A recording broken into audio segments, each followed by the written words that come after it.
everybody! What's going on? Welcome to DragonLance Shadow of War, Session 2! Thank you guys so much for joining us here. Thank you all so much for tuning in last week for Session 1. We had a great time introducing our players, our characters, setting the scene of Kryn and Ansalon and all that good stuff. We're going to get into things pretty quickly here because we got a lot of story to get to. But first and foremost, we want to let you know that we are broadcasting from the traditional territories of the Musqueam Nation and recognize the privilege to work, play, and create on these beautiful lands. Also, if you're not aware, if you're coming in straight from Session 2, maybe did not see Session 1, please go check out the Ready to Roll YouTube, Questline YouTube, because it's there right now probably when this comes out and you're watching it. So you can catch up on all the adventures that these guys had, and yeah, so go check that out right now. Also, to let you all know who are tuning in live on Twitch, please stick around after the episode because we are going to be showing you a brand new episode of Ready to Roll, Questline's flagship actual play show. We are tagging on the last 3 episodes of Season 1. So right when this epic story is done, stick around for just a couple minutes. We're going to go right into Ready to Roll's 3 of last episodes. And yeah, so it's really exciting. So thank you all so much. And thank you all so much for the support so far. The support across the board from the community has been fantastic. But yeah, and also before we start here, we're gonna quickly come on to the screen here and introduce to you our awesome live DJ that we have here in the studio right now. That's gonna be giving you all the sweet tunes, setting all the moods and all the themes. Hey, look, it's Chris Murdoch, everybody! Yay! Thank you so much, Murdoch. So he's going behind the scenes right now to turn all the dials and switch on all the switches. But yes, thank you, Murdoch, for your talent today. All right, everyone. So with all that out of the way, I believe it is time for us to grab our favorite drinks, grab your favorite sets of dice, as we dive into Session 2 of DragonLance Shadow of War. So, last we left off, our party introduced into the world of Kryn on the continent of Ansalon, setting up the intro to our story. Setting up that these heroes that you see in front of you have all been invited for a mutual event. A friend they all know, Ispin Greenshield, has passed away, or so they thought. They all got a letter delivered to them to invite them over into Calaman, one of the shining jewel cities and capitals of here on Ansalon. We all got to meet our players, our characters, as they each got a letter setting the scene of what they were doing when they got this invitation, eventually bringing them all into Calaman itself. As you all arrived into the city gates, you were invited to come into Castle Calaman itself, as there was a special council meeting taking place that they needed you to attend. One by one, you all came through the high castle walls into a grand marble chamber with a very long mahogany wood table, many council members seated, with Knights of Solamnia attending this event as well, seemingly called in to find out what this meeting could all be about.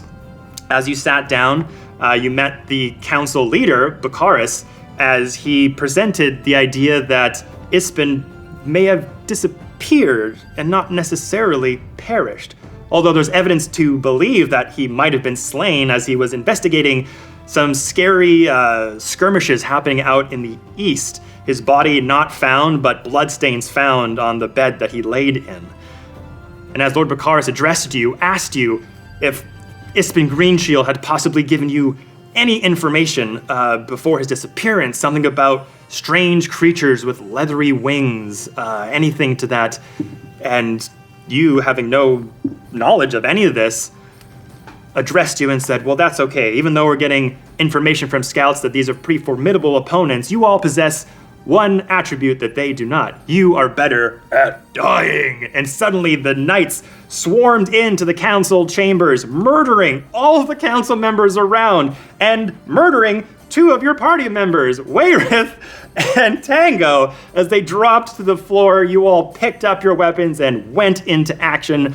Most of you choosing to focus on the council leader that gave you the Order 66, and a few things seemed off as Strigid, using Psychic Lance, knocking Bakara's head over, ass over tea kettle, right on the ground, supposedly incapacitating them, but was somehow still trying to stab Felix, still moving around, seemed sus.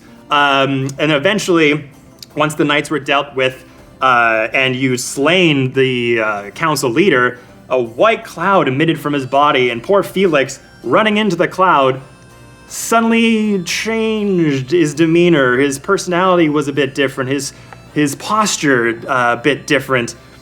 And he started to talk to you all in this strange voice, eventually sussing out that maybe Felix is possessed somehow. Velzin got around to the spirit, did protection from good and evil, bamfing the spirit out of Felix and getting a little bit of a one-on-one introduction to Cadrock. Still not too sure what his motives are, why they're there. All you know is he ordered one of the knights to run out of the castle and said, I think our lord has what they need.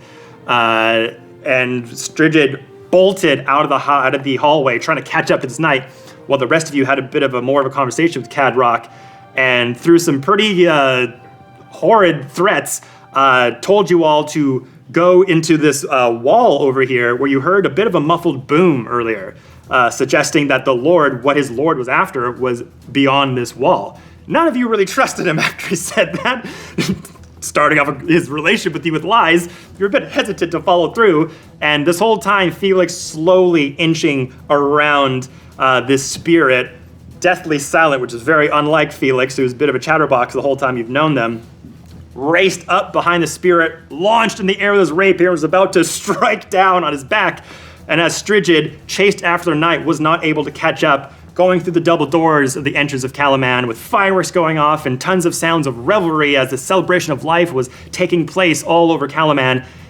Strigid, as you went up into the sky with one of the 3 moons of Kryn shining down through harsh cloud cover, you looked over into the horizon, and at the hilltops beyond the city walls, you saw a group of riders going up on the precipice, and one very hulking, large figure, clad in black armor, covered with a black helmet, holding a scepter with purple flame, meeting your gaze, and these small, beady red eyes met yours, and the chill went up your spine. That is where we left off last session. So, to begin session 2 of Dragonlance Shadow of War, we are going to continue with our battle inside the council chamber. So, we are going to kick things off here with Felix going down on the attack on Cadrock. We're gonna keep the same initiative as before, just to make things easier for everybody. So, with all that out of the way, Felix, what would you like to do? I'm gonna take this rapier and see if this can stick into something ghosty and just kind of skewer him in the backside. That'll be an 11 plus 6, a 17 to hit. 17 does hit. Roll your damage. Oh boy, oh boy, oh boy, oh boy. As you see the rapier just jut through the spear, and you see him react to it and going, Full damage. How much? Full damage. That's an 8 plus 4, 12. Ooh, okay. 12 points of damage there. Okay, anything else? I don't know my bonus actions. No, I am. Oh wait, does this count as a sneak attack? You are behind. Your allies flanked. are close by. Am I adjacent? Yeah. If you look here, Velzin, you are here. Tank, you are here. Pretty adjacent to me, I'd say. Yeah, I think you get sneak attack on this. So go for it. I'm gonna go ahead and twist it and just kind of parry it out a little bit and add that sneak attack damage in there, and that'll be another 12 points of piercing. So 24 total there.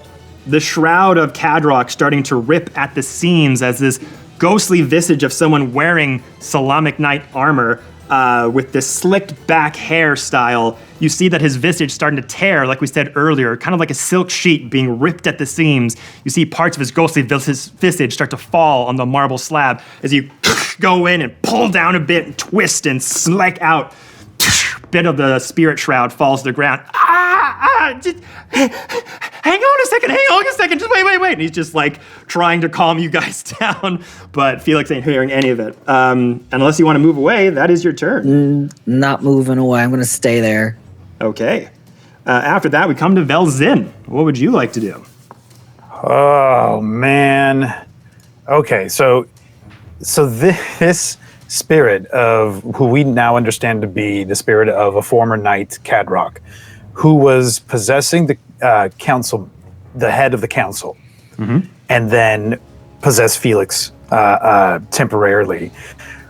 From what it looks like, he is responsible for everything that just happened, responsible for the death of 2 people that were invited here alongside us to mourn Ispin. So while this spirit is trying to calm us down and is asking for us to stop, Velzin turns to look at the bodies of the 2 others that were killed right in front of us. And then he twirls his moonlight saw blade and strikes the sky. He's not falling for this shit. All right. So, has it been a minute, longer than a minute since we started what I consider the previous combat? This seems to be like part 2. Are we still within a minute? Let me see. I think we got to like 3 rounds of combat, I want to say. Yeah, it was like 3, maybe 4 tops. So I don't know if this is still within. So I think after this round, it'll be a minute, I think. Okay, so I still have 1 more round within the minute. Okay. Yes. Then I'm still looking large, much larger than the Velzin that arrived here. So I am going to, as a bonus action, I am going to, gosh, it's just this fandom that's here.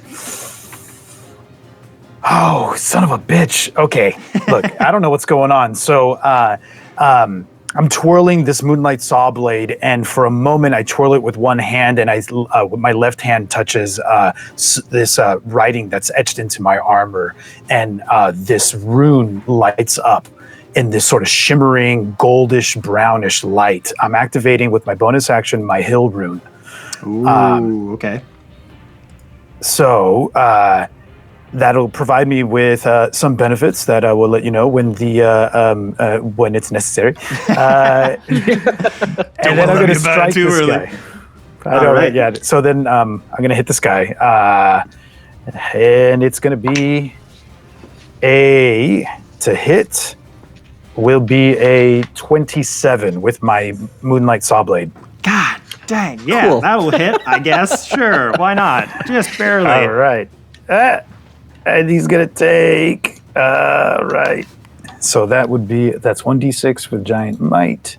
All right. So he's going to take 16 points of damage on that first attack. Okay. It was fine. Don't worry about it. And I'm going to attack him again. Oh, this one's not... 17 to hit. That does hit. Roll damage. He's a spirit. He's not wearing actual I don't know. So this is 12 points of damage on this second attack.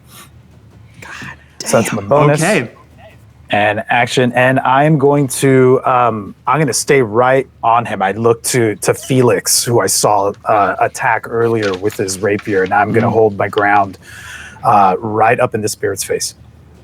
God damn. Okay, so you're gonna go up. Do you want to go up onto the precipice here, onto the platform to get like right beside him? Yeah. All right. Oh yeah. I'm gonna get right up next to him. I'm still in this giant form. Like I am technically considered large if the space will allow me to become large. God damn. Okay, and this is a reaction from your rune, or is this from a previous effect? This was a bonus action that I took in the previous combat, my giant's might. Yes, okay, so as your form enlarges to like almost Arnold Schwarzenegger heights, as your armor's still able to keep on you, everything's just a bit tighter, but you're holding that moonsaw blade and you're just looking him dead in the eye and just like, you're not getting away. That's right. Again, just sawing on the half. Part of the spiritual visage is now ripping at the waistline, half of it moving over here, the other half's floating over there. He's just like, and you see the spirit like holding on to the bottom half of his spectral form, almost like blankets, trying to keep himself as whole. It's like, wait, no, stop. Freaking out, more parts of his spiritual visage falling on the ground as they puff out as they hit the marble slab, and your hulking presence is causing him to kind of freak out a little bit.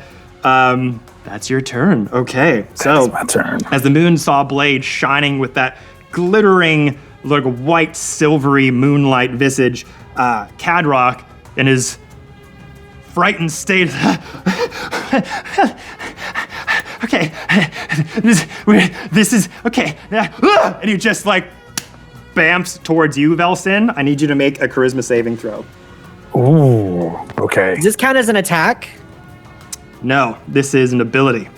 Okay. Oh, this is bad. Okay, here we go.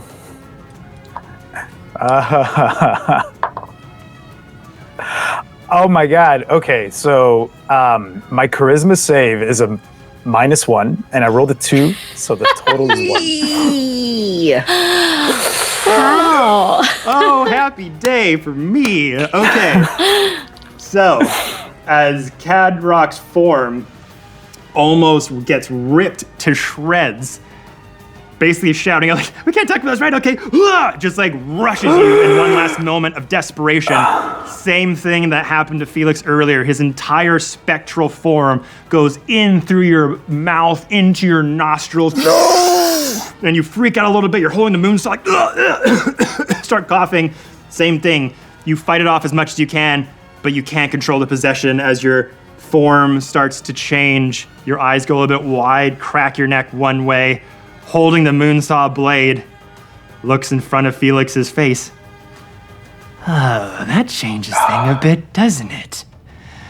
And he rushes forward and isn't going to attack you. Okay. He's going to attempt to sort of shoulder tackle you out of the way. Okay. So let's make contested strength checks. Velzin, I'm going to have you roll a strength check against Felix. Just a strength or athletics? Let's do athletics. Don't you get more strength because you're big now, or no?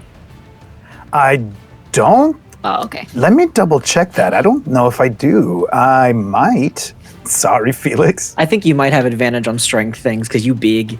Yeah, Yeah, giant that's a strength giant's probably got might. something to do with that. I have advantage on strength checks. That's all right. I have a 15. I have a with advantage. I have a 22. Okay, so just like a running back, Velzin just smacks past Felix, knocking you down a bit. I won't say you're prone, but you're just knocked down on the ground for a second as he just bolts by you and is going right for this bookcase. And there's a bonus action here. Okay. Runs over that bookcase, and in this continued sort of linebacker movement, just in your giant form too, able to just knock back furniture and everything. Smashes open the bookcase, revealing a little bit of a smashed in wall into the castle walls, and darts in with Nelson. The purple light that was shining from the last session, now even more visible as wisps of that sickly purple hue start to come out from this hidden hallway of sorts, and Velzin just runs into that direction. That'll be Cadrock's turn. After that, we come to the top of the round with Tyran. What would you like to do? Tyran's gonna look at Felix and say, well, we better get after him. Yeah. Uses his movement to chase after Velzin to save his comrade in arms. All right. Do you want to dash to do double movement, try to catch up? I've got 35 feet, so... So dash would make you 70. Yeah, let's get him. Let's get after him. Jiren rushes over. I'll let everyone else decide what they'd like to do before we move into that sect. Strigid. See, Velzin, possessed by the spirit, rushes into this smashed wall. What would you like to do? You are still outside in the front of the gate, so you're actually not even aware of all this happening. It's true. What's going on, and like, what's going on with the cool Torse people that I definitely would be friends with? So you're still like, up in the sky there, floating. A bit of that crescent moon, that's one of the more silvered moons of Kryn, shining through harsh cloud cover. And the cacophony of fireworks still going off, looking down. Many people celebrating in the streets, people having ale, like flame dancers around, various carnival folk enjoying, entertaining the people. You look over, you saw that group of riders on the hilltop. The eyes connect with that hulking figure in the black armor, and then he just turns and just goes over the horizon and out of your view. Okay, so not towards us. So this is No, they're going away. Yeah. Oh, okay. Copy. Well, I see this, and I figure that I probably went the wrong way. I'm going to head back. How much movement does it take to get back to the room from where I am? So your speed, I think your flying speed is... Still 30, yeah. 30. So you'd have to do dash to get right back into the room. I'll do one better. I will use metamagic to make my casting time for one bonus action. Use my bonus action to cast Long Strider on myself, which gives me an additional 10 feet. Yeah, 10 feet. And then that'll give me 40 feet to get back to the room in one action. Does that put me like kind of like in the middle of the room as opposed to outside of the room with one? Yeah, so that one movement. Let me see. Where did I have you? So you're here. That'll put you, let's say, like right. Say it's like a 40 feet situation. Yeah. There. Yeah. And then I'll use my other action. Well, I take a minute. Yeah. So let's get this out. So you burst through the front doors. You don't see Velzin. You don't see Tyran either. You just see Felix there. And I just look at Felix. Did they both go through the hole in the wall? Spirit, out of me, into the Velzin, then in the hole. I'll see you in there. And he dashes in the hole. Okay, so because I still have one more action, I will do the dash with that second action and go into the hole. All right. So the rest of you follow suit as Felix, as you get up, rush into the cracked wall. We're going to change this up a little bit. Okay, so as you go through, I'll describe what you guys see as you're chasing up to Velzin, because Velzin, again, just like Felix, that same imagery of like your life looking through a pair of binoculars suddenly fall and fall as blackness starts to encumber you, and the two portcullises of your life getting farther and farther away from your reach as you just float in this like just void, basically, as the spirit is now in control of your body and your actions. As the rest of you chase after Velzin, you go past this first sort of castle wall. You notice a door frame sculpted with somber knights stand in an alcove along this corridor. The door frame was once sealed, but shattered bricks now lie scattered across the floor. Beyond the opening, a steep flight of stairs descend below ground. Violet light and the sound of crackling flames emanate from below. Tyran, since you're the first one kind of leading this charge, do you continue forward? Is there any sign of where Velzin went? Not at this point. You just see, past that shattered wall, you see like what looks to be like a hidden hallway of sorts with like old rickety hardwood floor, that door that's smashed, and then stairs that descend down with the hearing like almost like a fireplace flickering down below and that violet light creeping up the stairs. I think Tyran is a little bit led by his emotions now after seeing Wayreth assassinated and Tango assassinated, Felix possessed, and now Velzin possessed. He is ready to try and help and save Velzin at any All right. any So cost. we're gonna So go he- through. We're gonna go through this area from your POV as you were the first one to just run head first. So, as the stairs descend into a stone chamber, engulfed in violet flames, you notice in the fire stand 4 dignified statues of Knights of Solamnia. At the east of the room lies an antechamber before a stone double door. There, a 5th statue depicts a bison-headed warrior. This to you looks familiar, as one of the many gods that you may have paid tribute to in the Order of the Sword. Kirith, who is a god of war, a god of stout, a god that warriors ascend to follow through. And this giant minotaur is a symbol of one of the many soldiers that follow his suit. Almost a depiction of that religion. And as you look down at the bottom of this minotaur statue, you do notice a large axe at the base of the statue. Rusted in some parts, dust covering it, various designs all over it. That's the first thing you notice as the stone hallway continues down forward. Would you like to stay here for a minute, or do you want to keep going forward and try to chase after Velzin? He is almost stopped in his tracks as he sees the statue as it kind of just reaches into the back of his mind and pulls a memory that wasn't there before. So he stops and starts slowly pacing towards this statue of this god of stoicism and war and good and righteous action. He paces slowly and places his hand on the snout of the Minotaur. Okay. And then he just waits and kind of contemplates what this might mean. Okay. As you're standing there, hand on the snout, we'll go over to Strigid and Felix. 2 of you seeing the similar descriptions that Tank saw.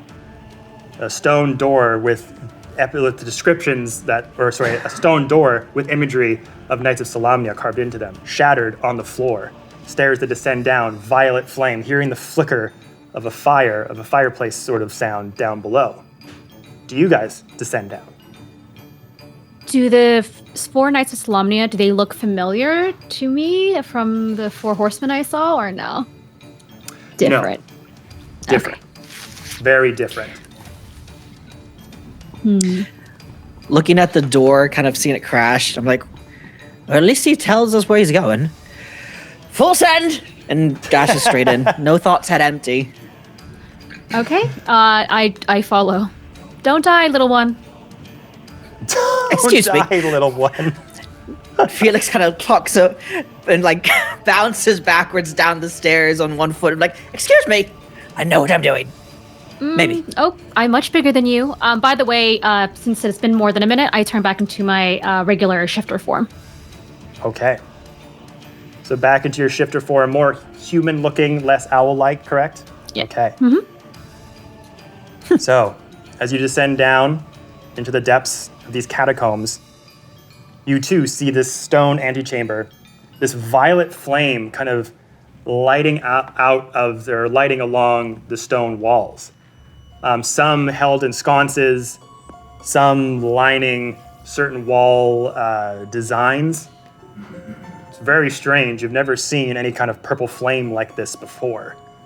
And as you go down, you then find that stone chamber with the dignified Knights of Solamnia standing in there, and that sort of bison-headed warrior with Tank, hand on the snout. Still, that double-bladed axe by their feet. And Tank, as you have your hand on the snout, you feel this pull towards this statue. All the sound around you quiets. It your friends are talking to you, you're not aware. The flickering of the flame gets lower and lower as this hum comes into your head.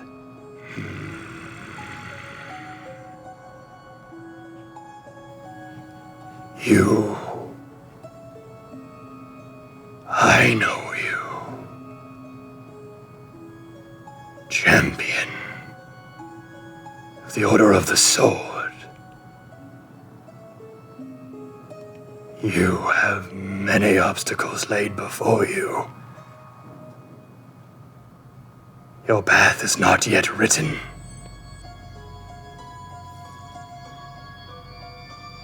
They'll need you before the day is done.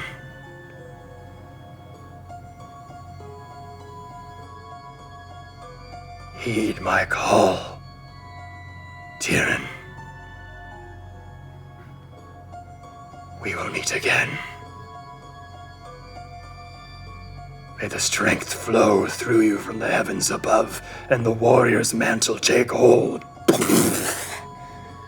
This sudden burst of radiant light shines from the snout as Felix and Strigid, as you walk down to meet Tank, kind of entranced, holding the statue, this bright light kind of pushes him back a little bit. His feet scutter against the stone floor, kind of hits one of the walls, and just wakes up almost from a trance and looks at the two of you. Are you possessed now too? Is there a problem with the statue? Tyran kind of shakes and looks around with new eyes. But they aren't exactly new. They are as they were before his accident. He recalls a memory of himself training with the Knights of the Sword. He was a stoic knight, a knight for good, and he recalls that training with the Knights of the Sword, he did not agree with the extremist values of them, and this unlocked an old way of thinking of the way he was. He brings back this new thoughts, new way of how he was. He remembers himself as this charismatic knight, very aligned with the values of Kiri Joreth, the Minotaur Knight or Minotaur god of good and righteous warfare. And he stands up, looks at Felix and says, "I'm not possessed." And Well, he that's gets good. A little emotional. I remember. Which way they went? Yeah, we're chasing a big guy, possessed. That probably went this way or that way. Felix, That's I did me. not see where he went. I do see a new. Huh? He looks at Strigid and says, "Did you happen to see where Velzin took off to? I've been distracted."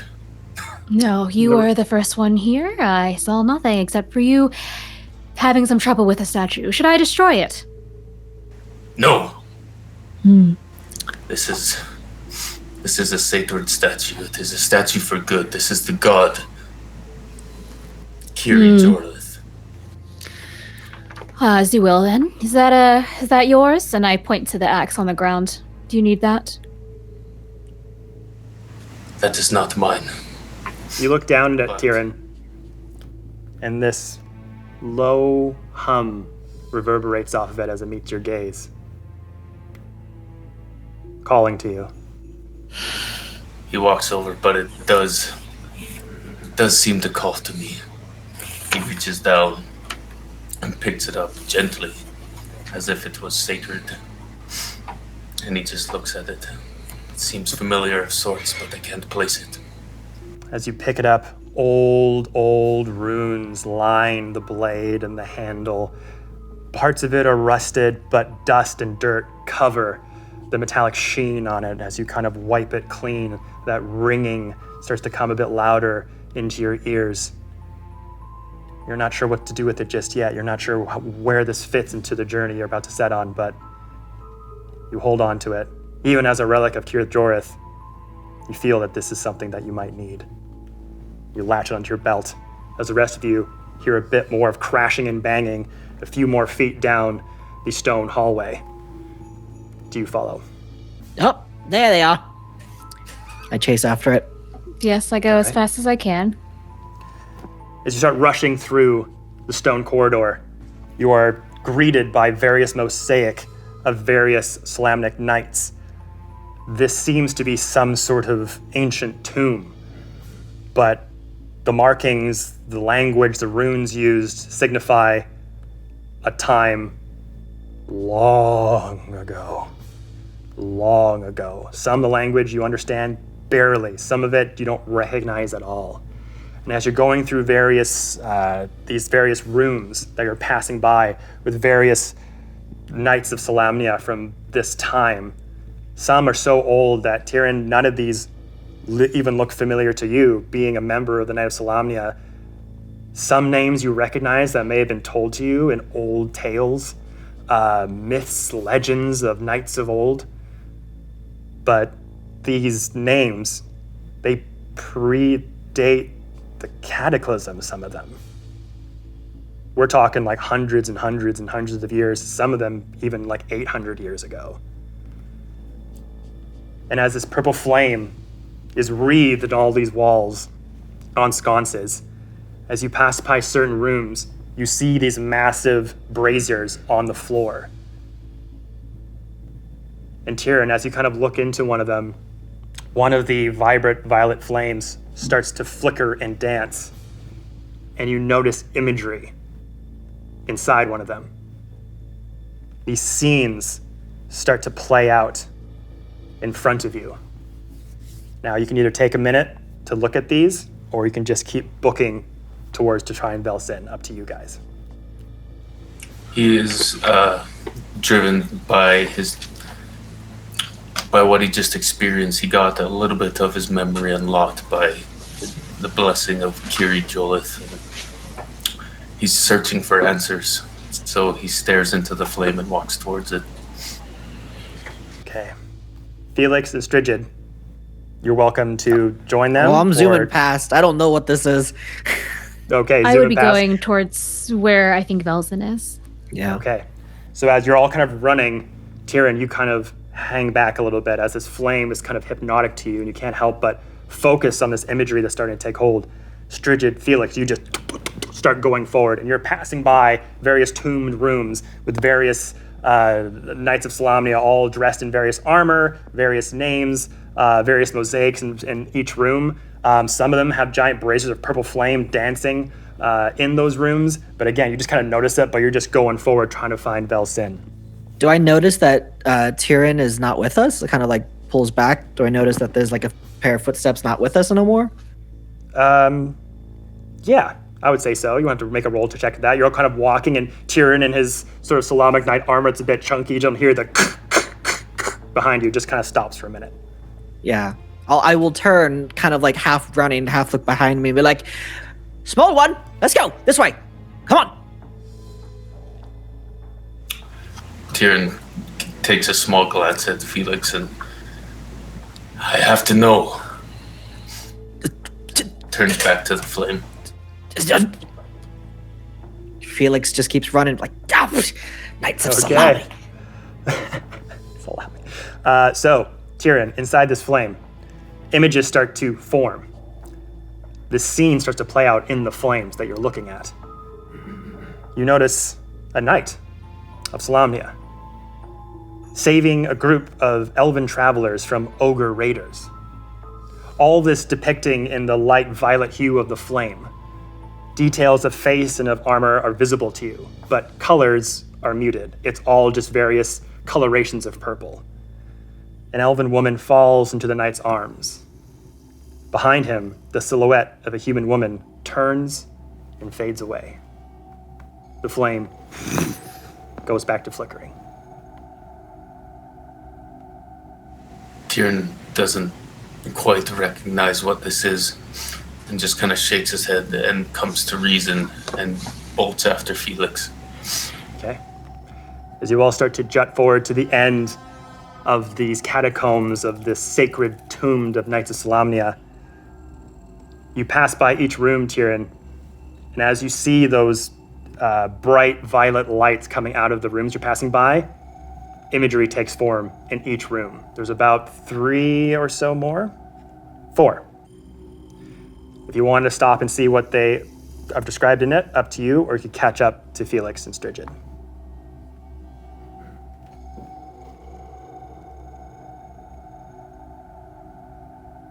He will stop at the next one.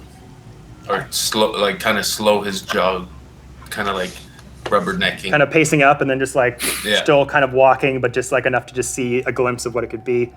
But he doesn't lose sight of Felix. He doesn't want to. And I'll cut over to Strigid and Felix as they get to the end in a sec. But as you look into the second room and see the flames dancing, another vision becomes available to you. The knight from the previous vision is cast out from a group of other knights. The scene fades into a wedding between the knight and the elf woman from the previous vision. The flames once more flicker and come back to flame. The next vision He gains a sense that it's trying to tell him something. So it kind of does the same thing at the next pyre. Once again, new tomb, new knight that it's supposed to honor. The flames flicker once more, and another vision comes to you. The knight receives a vision from a beam of divine light. As his wife pleads with him, he dons his armor, mounts his steed, heads off. Flames transform back to flickering. Once more, next room. Flames depict the vision of the knight's encounters with the attendants of the elven woman from the first vision. They taunt him and point back the way he came. The knight slays them, turns back home in a rage. Back to flickering. The final vision that you see. The knight slays his wife as the world around him crumbles and burns. The knight burns as well. But he doesn't fall. His armor fuses to his body. His eyes blaze with flames as he becomes a terrifying, deathless figure. Chills you to the bone. Takes you a minute before you move on from this one as it settles in. Then you move forward.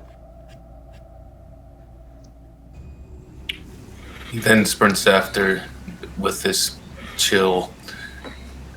He just kind of feels it linger in the back of his spine as he's chasing after Felix and Strigid.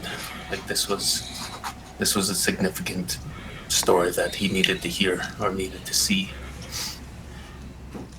And at this point, Strigid, Felix, at the end of the catacomb, one large open room opens up to you, much larger than any of the other tomes that you've passed by. A massive brazier in the middle of this room. Violet flames outline this room, violet flames outline the tomb set into the walls of this spacious crypt.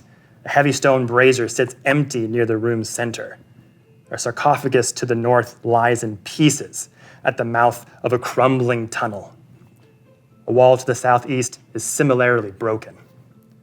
At the far end of the tomb, a flaming dais holds a sarcophagus sculpted with the image of a knight. A life-size sculpture of a dead dragon impaled with a spear curls around the sarcophagus.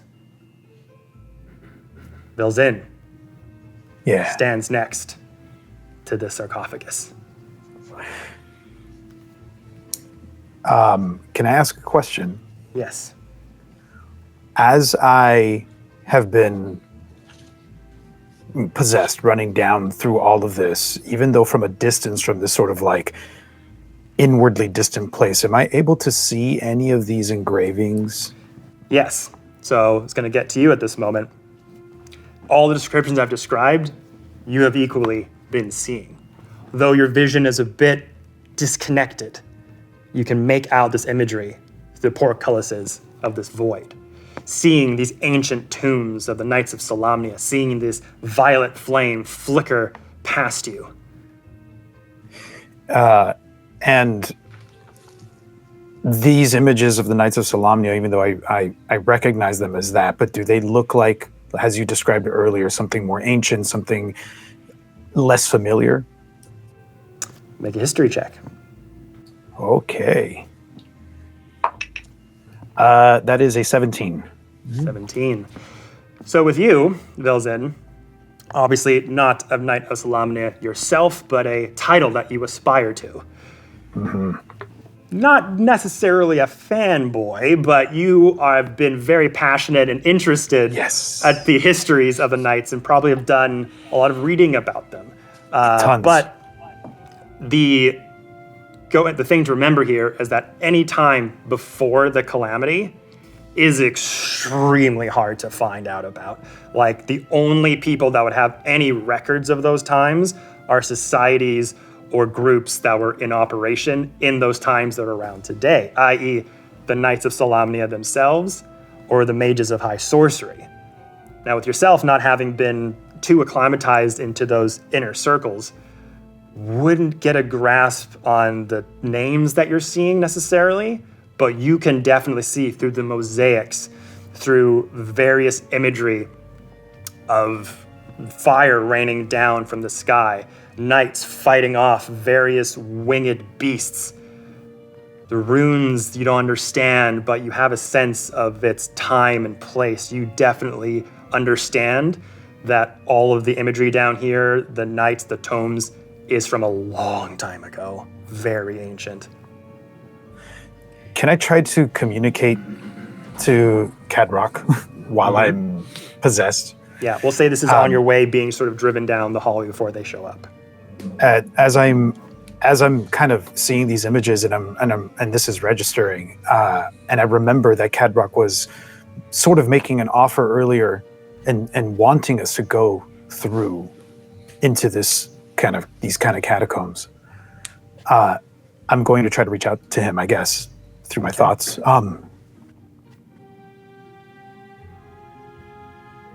You're from this time. You're taking us down into something that's been long forgotten. What do you want? What do you really want? You cannot just be in service to something else. Why are you doing this? Make a persuasion roll. Oh man. Low persuasion character. Wow. Okay, well, this is going to be fun. I got a 0.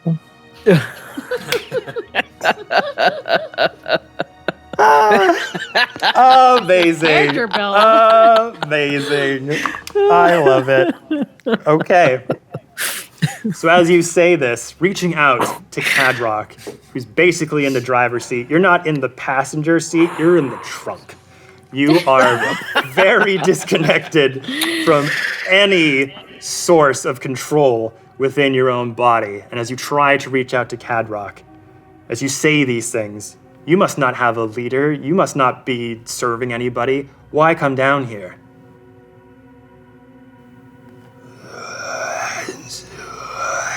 Who said I didn't follow anybody? As those whispers start to kind of surround me, I start to feel that kind of claustrophobic sense that you would experience if you were in the trunk of a car. And all I start to do is panic and freak out.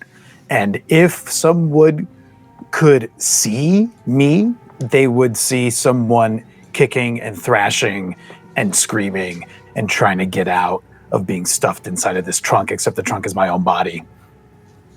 And as you're beating against... is a 0. Yeah, 0. As you're beating against the void, just these voices start entering into your mind, and it sends you more down the rabbit hole into a disconnected void space. Freaking out. Cut back. to this tome. Strigid, Felix, you rush up, this imagery shown to you. Velzin standing next to this broken tomb. Not the top of it, not completely fallen off, but looking like something large punched through the top of it and has made this massive crack on the top of the stonework. The bone dragon wrapping around the sarcophagus, also very intimidating.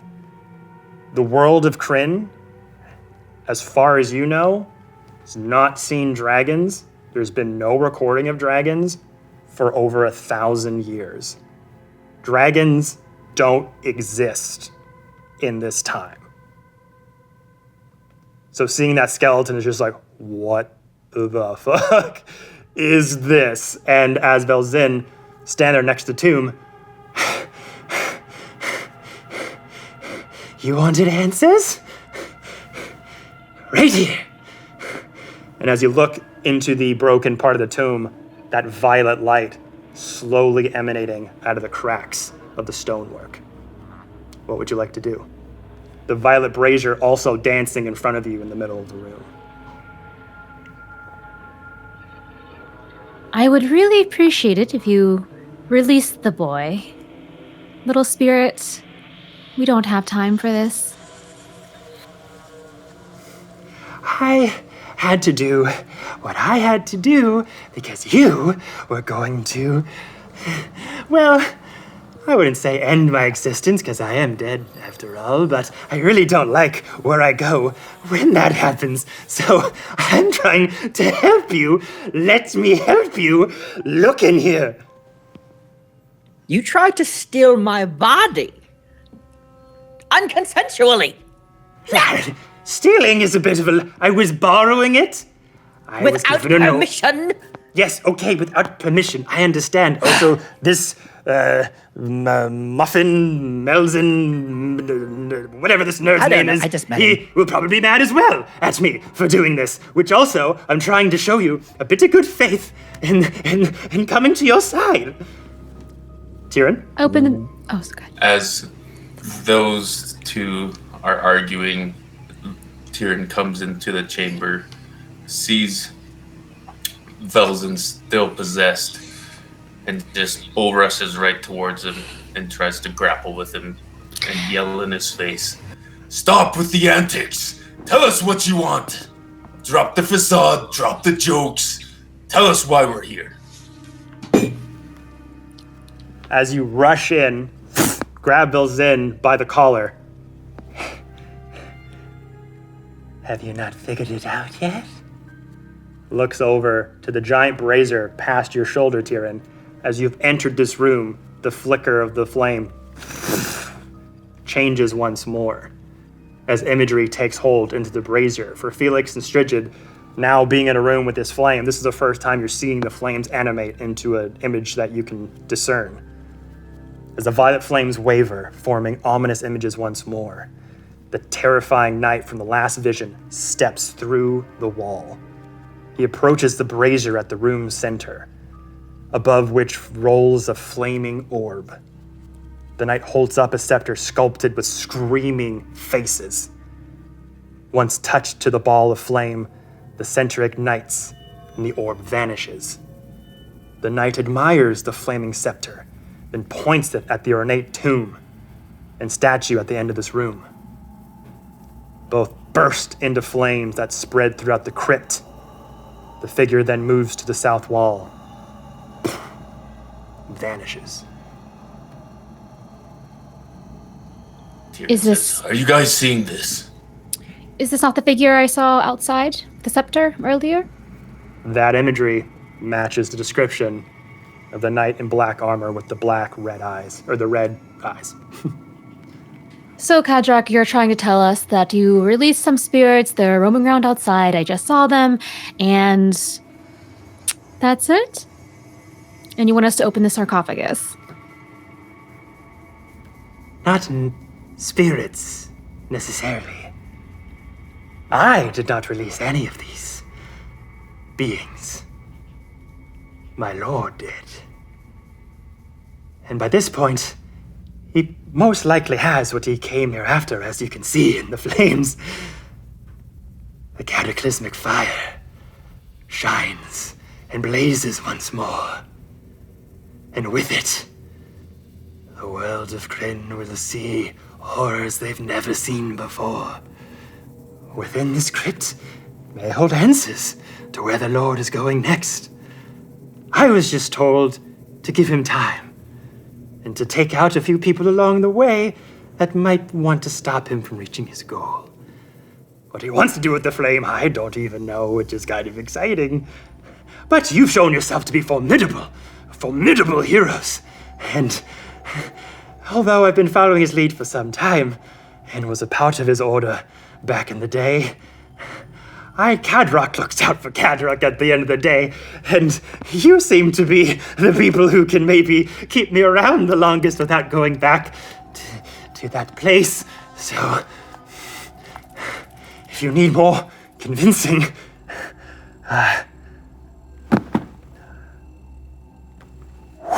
his hand goes through Velzin's body, and pulls out a scroll. Here. See for yourself. I take it with mage hand. Open it. Yep. While she's doing that and reading it, Felix is going to take the large keg or jug that's on his back and kind of just like, if we're going to be here and talk a little bit, might as well have a drink, yeah? And so he takes it and then he whispers something to it. And is there like a cup or a chalice around here in this tomb? There are a few little relics and items around. Most of them rusted. Yeah, whatever. First thing he grabs, whatever, he just picks it up, whispers into the jug and starts pouring out this very, very black liquid. Okay. And then So, yeah, I there's a want to couple- walk over to Velzin. All right. There's a couple of chalices around, covered in cobwebs and dust, silvered around the base and the stem, bit of gold trimming around the edge of the glass and down the base. Wipe off the dust. Pour it in. Walk over to Velzin. We're like, so this wasn't your fault, and you had to do what you had to do to survive. We're survivors, right? Understandable. Finally, somebody gets it. You understand. I had to understand where you were coming from. It makes sense now. You can drink, right? I'm not sure about the Velzin guy, but I'm sure you can drink, right? No. I'm dead. So, but I'm sure this body could drink, and I can feel the great tastes and exquisite experience of whatever it is you're about to offer. Oh, I'm sure you can. I'm sure you can. What? Anyway, if you can't drink, no worries, no worries. We won't have to drink. And then I'm going to... I'm wanting to invite him to drink with me, but to leave Velzin.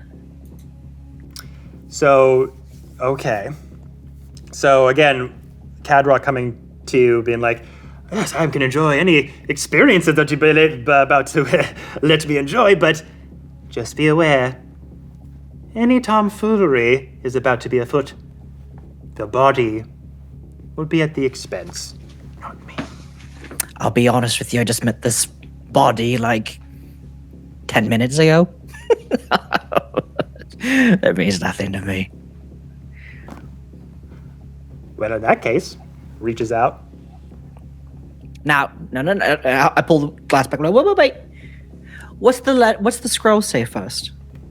So Strigid, opening that up. Mm-hmm. So you open the scroll.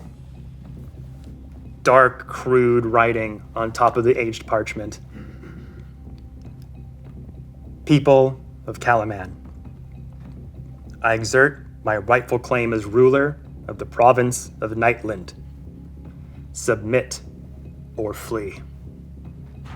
Lord Lauren Soth, Knight of the Rose. It is an ultimatum by someone named Lord Lauren Soff. Would you like to explain, Cadrock? Tyran, roll me a history check really quick. And Velzin as well. Because you can kind of hear what's going on in the room. 6. Makes sense. 16. 16. So for you, Tyran, this Lord Soth, Knight of the Rose, doesn't seem to ring a bell to you. Odd, since you know a fair bit of history about knights of old. But Lord Soth doesn't seem to ring a bell. Velzin, again, through your avid study and almost, like you said, close to being fanboy worship of Knights of Solamnia, reading book after book that you can ever find, you do remember hearing this myth, this legend, this knight that could have caused the cataclysm itself. A knight disgraced, cursed to walk the world of Kryn for all time. For at one point was called upon to aid in the cataclysm, but through selfish acts chose not to. And the gods burned the land as a consequence of their actions. Dagard Keep, a haunted keep out in the western lands of Ansalon, is the supposed haunted home of this tale. To you, though, it's just a fairy tale, just like the boogeyman. You have no evidence to ever think that this thing was real or that it ever happened in the first place. And as Cadrock addresses you, Strigid, who is this person? What does this mean? A nightmare from the past has come back and is going to exert his vengeance on every living being on Kryn. I was the appointed voice of Lord Soth. But vocations change, deals can be remade. Maybe I can be your voice, maybe your guide through the intrepid nightmares that await you. But to where he's going, I'm not too sure. For my job was to be a distraction. Take those out of the equation. For my lord to come down here, extract something from this tomb to where they need to go next. To extract the cataclysmic fire that burns through this crypt and use it for himself. And the only name that that's I know... all. Oh, Cadrock, that's all well and good. Thank you for giving us information. Now, it seems like you want a job, a different one, so that you don't have to go back to wherever it was you were before. Can you accompany us? Yes, but can you accompany us without possessing one of us? It's a mighty inconvenient. So, no. You see, if I'm not possessing a body, within a few hours or so, I get kind of called back to the lovely Dagard Keep, full of cobwebs, full of old rotten bodies. It's very much a bit of a downer for me, you see. So, no, but be willing to possess somebody else. Doesn't have to be you or anything, you know. Maybe just someone walking by, maybe a god or another knight, you know. We just pass me over to the next living body and I could maybe accompany you for a while and help you on your way. He has a donkey. Ooh. I never possessed a donkey. He's very strong. I'm so sorry. I did not mean to voluntarily. You're a very thick ass. But he has a donkey. That may shut him up for a bit. I don't know if the language would come out the same, so it might be good. True. Can you not jump into the recess of Velzin's mind so we can tell if he's alright? I will allow him to come Can we forward see? to let you know everything's fine. Any funny business, it's not up to me. You will have done this. Just so you know. Fair? Fine. Well, I'm not promising nothing. That is fair. Suddenly, Velzin.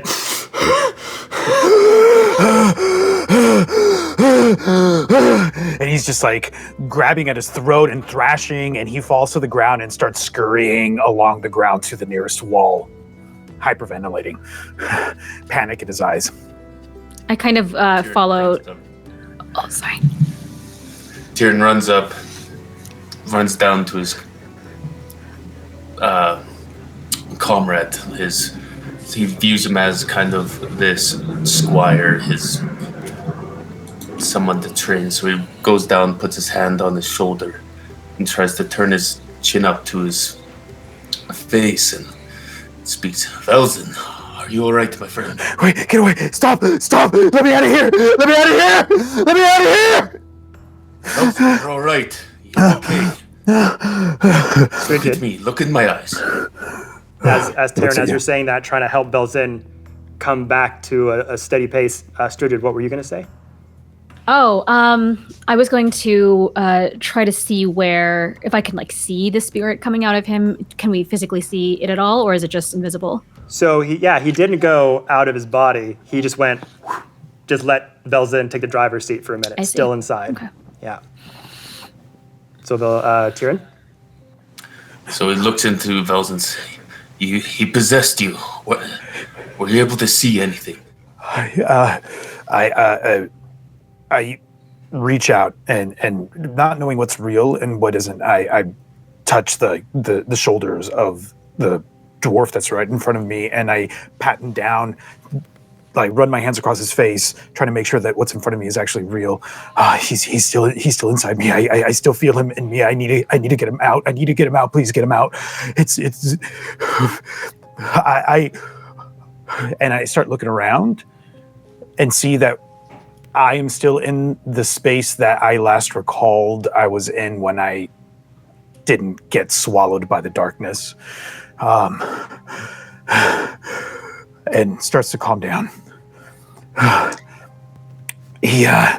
tried to talk to him while he was in he's still in me. I need to get him out. Please get him out. Please get him out, Strigid.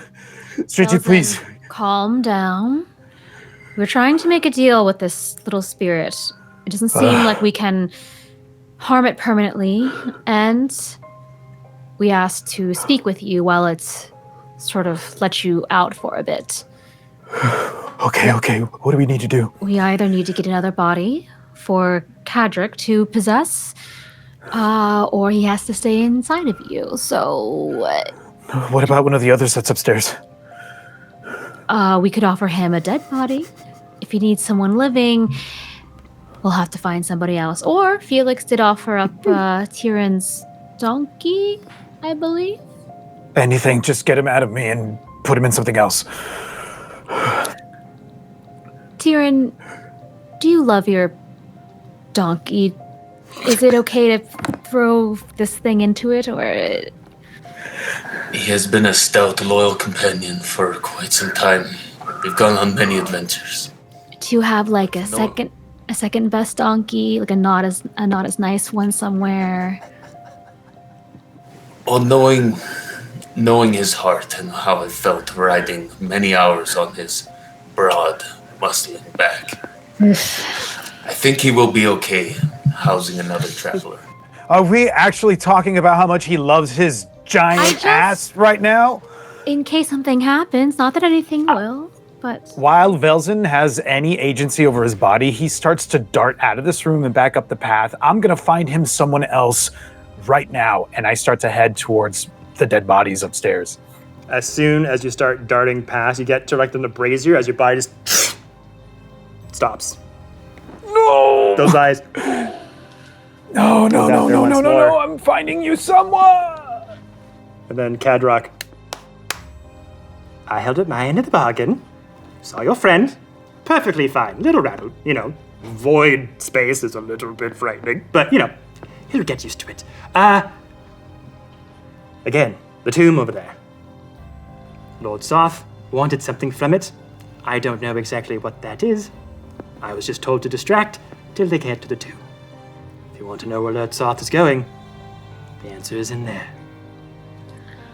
While they were Perhaps we- talking with Velzin, I wanted to kind of like, if they're all distracted at the corner, I wanted to be kind of like looking at the tomb and see if I could look inside of it while they were doing that. Okay. So as they're having the conversation with Velzin, you just kind of start to creep over to the tomb. Mm-hmm.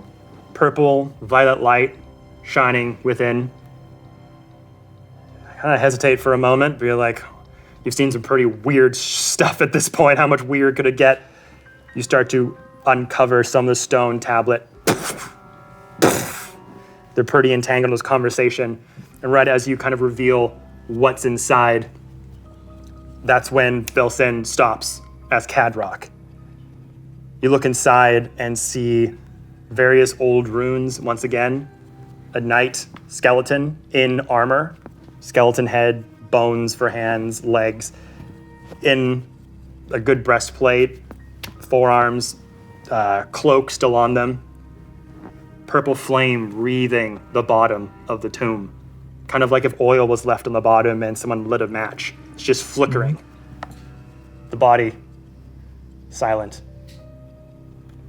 Kind of look a bit closer. You notice the name inside the tomb. Here lies Zanis Sar Lemire, Knight of the Crown. All of a sudden, the skeletal hand reaches up to your chest, Felix, pulls you in, he goes, please, I don't want to be here anymore. I got you, buddy. The cup that I'm holding is filled with oil. So as I get pulled, Felix is gonna drop that oil into the fire, and because he gets freaked out, is gonna cast Firebolt on that oil and hopefully blow this thing up. Okay, so the rest of you, Cadrock, is like, whatever you need is inside that tomb. And all of a sudden, this like explosion happens as the tomb like literally shatters. Bits of the skeleton fly in all directions. The leg goes to one point. The torso flies to another as smoke and debris start to fill up this room. The rest of you start to cough, moving the dust away from your mouth. The top half of the skeleton lies there. Bits of flame scutter around this room as well, much like oil flying into bits of a room. The skeleton, breath coming out from the mouth into the room. Finally, I can rest once more. I'm sorry for what I did. I will live with that from now into the afterlife forever. You have to get to him. You can't let him continue what he wants to do. The disgraced knight, the cursed knight of the rose still lives. You must get to him, please. Don't let others suffer the same fate as me. As the body starts to dwindle, the animation starts to be snuffed out.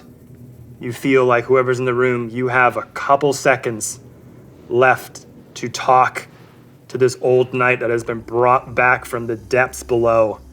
If you want to get any information out of here, you have literally seconds before the animation starts to dwindle back and become still. Would anyone like to do this? Oh my God.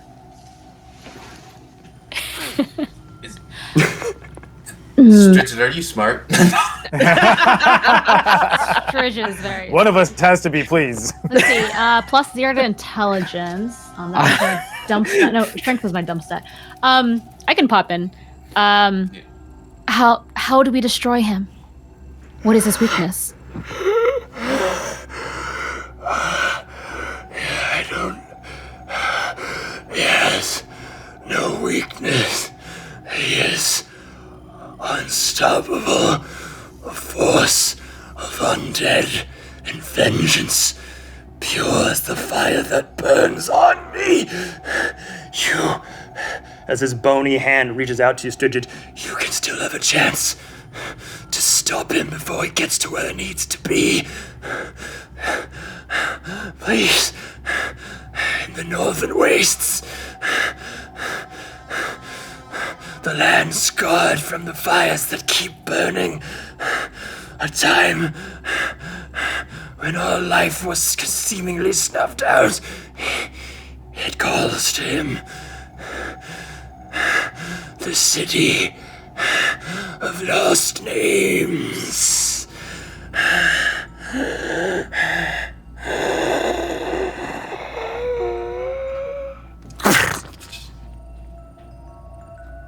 The skeleton falls to the ground.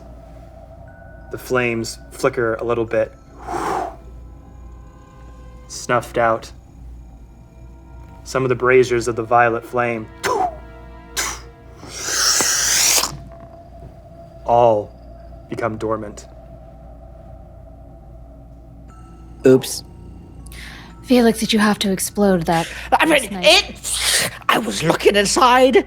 It pulled me. It was a forced reaction. I am not to be held liable. Well, at least we know the undead can be hurt. It seems the one we are chasing is also the same kind of being. So they're not invincible. And we have a clue. Kadrak, is that all you wanted us to see? City of lost names? Northern wastes? Makes sense. Do I know about this place? All right, make a history check. Okay. That is 13 plus 3, 16. 16. So with you, specifically, you have dabbled with one of the factions that I spoke of earlier, Mages of High Sorcery. You, having learned some of the ways of lunar magic through their teachings, at one point thought that maybe you would become a full-fledged member of their society at one point.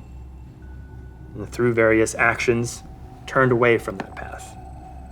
Various bits of history of old were made available to you. Certain histories that gleam times before the Cataclysm. Although the books that held more detailed information weren't available to you since you were not a full-fledged member. All you know about the Northern Wastes, specifically, is it is a land scarred by the events of the Cataclysm. Once a thriving and bustling typography is now just desert canyon wasteland, covered in various craters and sunken places, whispers and rumors of long stretches of canyons that suddenly fill up with water and dry out. Various creepy creatures crawling around these desert canyons, various factions and peoples surveying the wastes in hopes of coming across ancient relics and items and runes from a time before the Cataclysm, either for sale or for possession for their own needs. City of Lost Names, though, doesn't seem to ring a bell. But if there was anything to search, a powerful relic, an ancient weapon that could be available or of use to somebody, albeit extremely hard to find, that would be a place to start.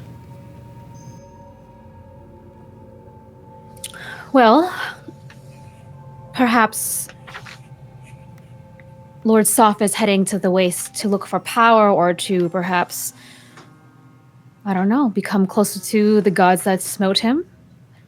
But in any case, if we were to chase him, that is where we should go. However, Tyran, Felix, and I suppose Velzin's in there somewhere. Is this really our mission? Is this really our job to do? Not I really. feel like this is a big danger for the land. This can't go unchecked. I mean, if I may, cut in for a minute. Cataclysm, dealing with ancient times that are connected to a time of annihilation. One could surmise that...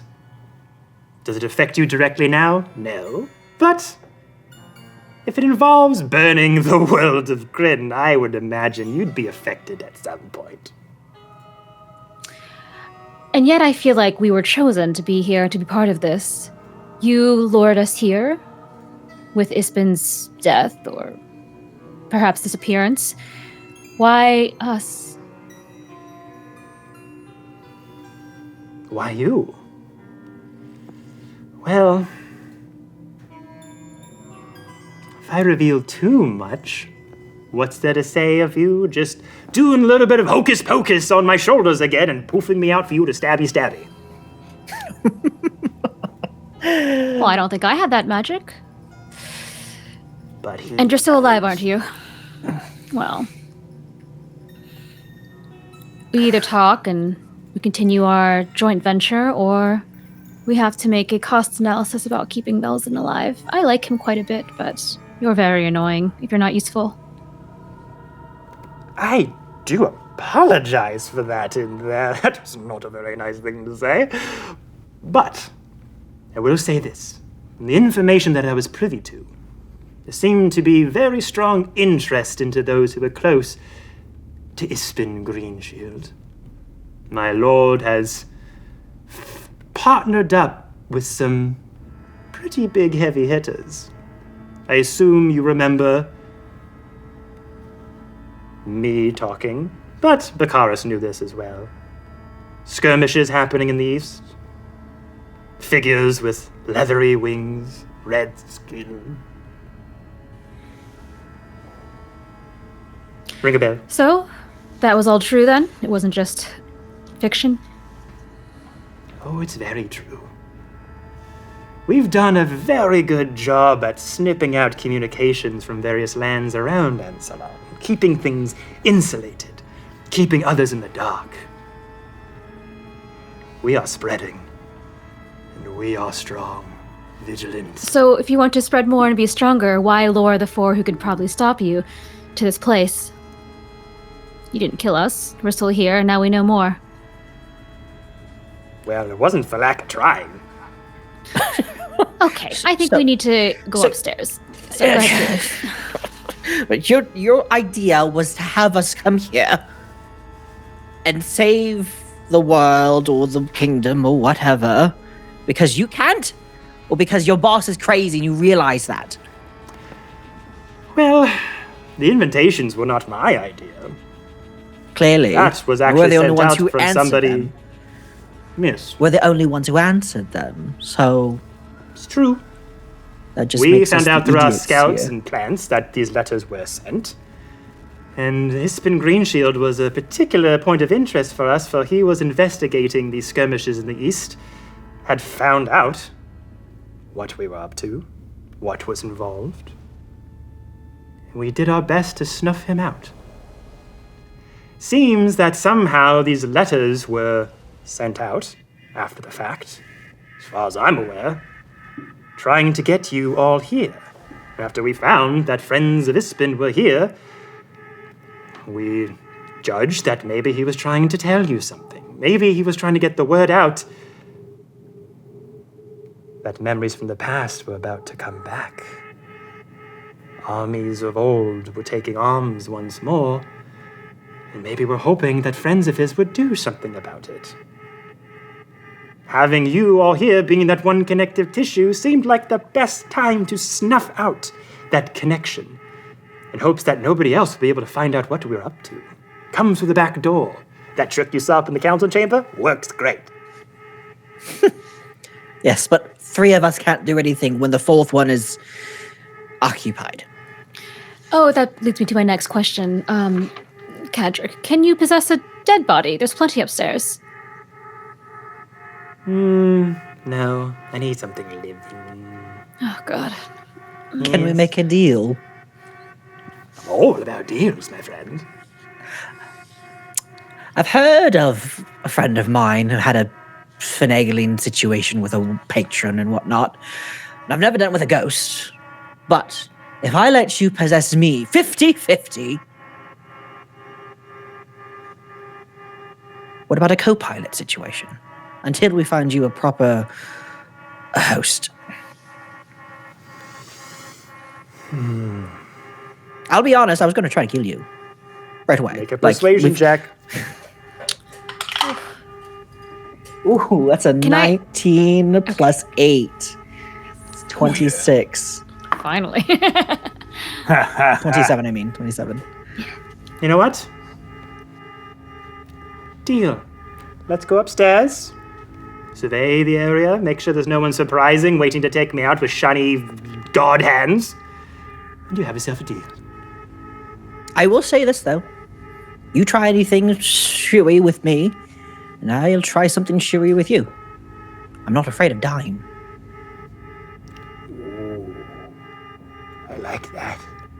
I like that a lot. When you've been around as long as I have, you gotta keep things spicy, you know? You gotta find new situations to experience, and that's double death. Ooh, you're risky. I like it.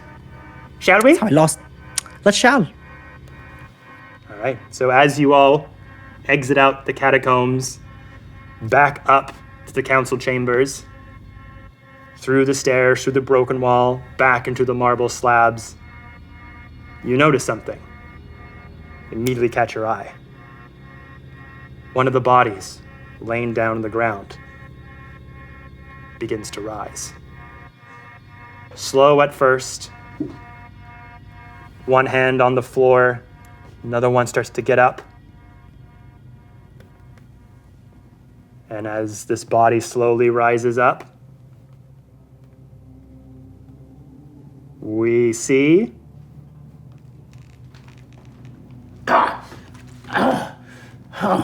It's a good thing I carry good berries. Tango! Chislev's bloom! I cast Healing Word. Are you alright? No! That was awfully rude, wasn't it? What do we see looking around? death. You see just slain council members, dead, dried. The blood is now pretty dried. The knights are all gone. And you slowly see Felix, Strigid, Tyran, and Velzin coming through a hole in the wall. Oh! And this is the possessed Velzin. Oh! You're still alive. What on earth happened? We weren't That's alive for a convenient. little bit. Woo! I'll let them explain it. As Velzin just kind of starts to walk into the center of the room. You died. We got double-crossed. Velzin's possessed. I was possessed. More death. When? Possessed by whom? Cadrock, I think is his name.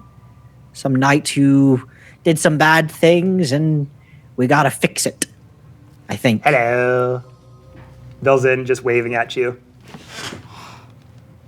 Yes, there's a spirit named Kadrok inside of Velzin, and there's another knight called Lord Soft, who's trying to bring back the Cataclysm, has already gotten the new Cataclysmic Flame, and we have to go try to find him out at the Northern Wastes and find the City of Lost Names, and it's kind of a problem. Do one of you Wow, want to be we've been possessed dead by a a long ghost? time.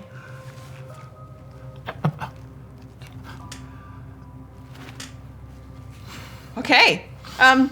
Where are we going right now? Because I think I could eat. I would like to be outside. And as you guys are saying this, Velzin, your body goes over to Felix like, if you don't mind. 50-50? Goes to reach out a hand. Felix takes his paw out and shakes the hand. The spirit leaves Velzin's body, goes right into yours, Felix. 50-50. Disappears in the back. feel your control over your body. It's a bit cold and shivering, like going to an ice bath at first. But then you feel this extreme relief as the warmth comes back into your body. Your blood feels like a normal temperature again. The hairs on the back of your neck starts to subside, and you have control over yourself. Stumble for a moment, almost down on a knee, and then regain myself and look at Felix. Are you sure? Oh, this will be fun. Hopefully more fun for you than it was for me. And instinctually, I'm just going to draw my weapon and be at the ready. I don't know what the heck is going on, and I barely understand that the two once dead people are up on their feet, and I'm not so sure if they're undead at this point. Or not. Tyran's gonna ask Wayreth, I saw your lifeless body. How are you here?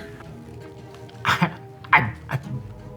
possibly by the blessings of Chislev, I assume. Yeah, we saw your throats get like, and there was blood and death and a very light slump. I couldn't speak, you see, and usually I call on Chislev to aid me, but luckily I had put some good berries in my pocket, and I was lying there bleeding on the ground, and things were going quite dark, and What, are you just like cheeking good berries like a chipmunk? You just kind of stuff those back in there? I had to slowly, I was cold and on the ground, it was dark, and... Oh, yes, of course. Sorry, I'm very scared, I'd like to be outside. Yes. If they pulled weapons, then I also like pull out my crossbow. Pull your crossbow? Yeah. Okay, so all of a sudden, Velzin, you kind of like pull out your moonsaw blade, just be cautious, and then Tango's like, like all of a sudden, like, wait, are we doing this? What's happening? If you are Super all confused. done fighting, I'm also very tired. I would like to eat something. I think we need to sit down and make a plan, because apparently we're going to save the world. Yeah. What?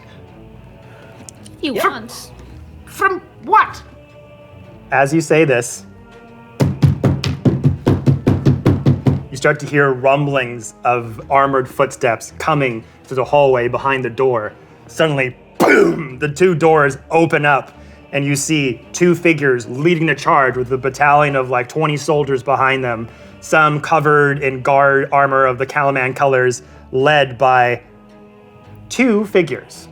One non-binary woman, tall, muscular, wreathed in Solamnic Knight armor, with a helmet in their hand, horns coming out of it, long broadsword at their side, big circular shield, long flowing white silvered hair braided with a long ponytail. The other, in black, dark purplish robes, has kind of like a black pixie-haired swoop at their bangs, is female, has this cloak that kind of starts from the top of this high neck, goes past their shoulders, and drapes down into long, almost raven-like feathers with this light blue teal sheen that gets caught in the light, with this leather bodice that tightens up at the front with a light sort of purplish fabric that goes down past their legs and these long black boots that go up past their knees. The one woman in the Solamnic, or the non-binary woman in Solamnic armor, stops. What is going on in here? I don't know. Is there another way out? Is there like another exit besides that front door? No.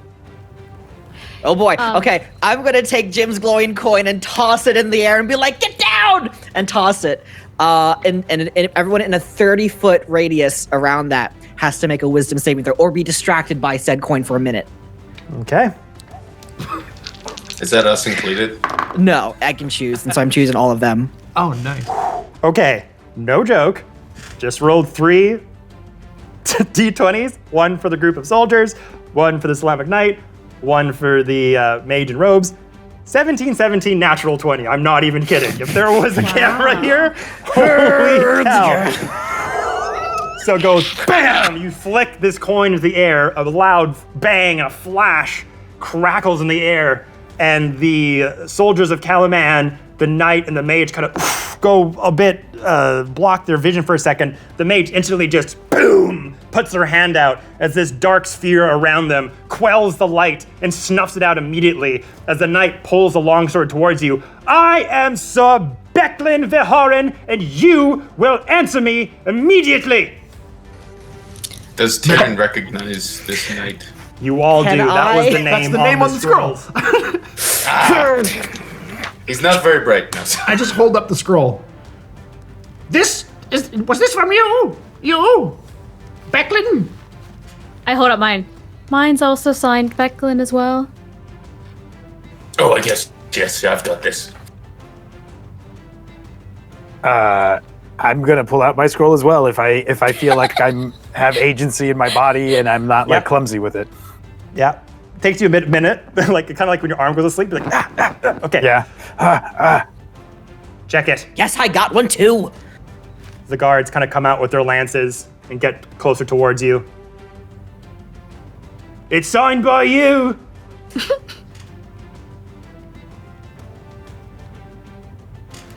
Take it. The guard comes back If we- with the scroll. Looks at their seal.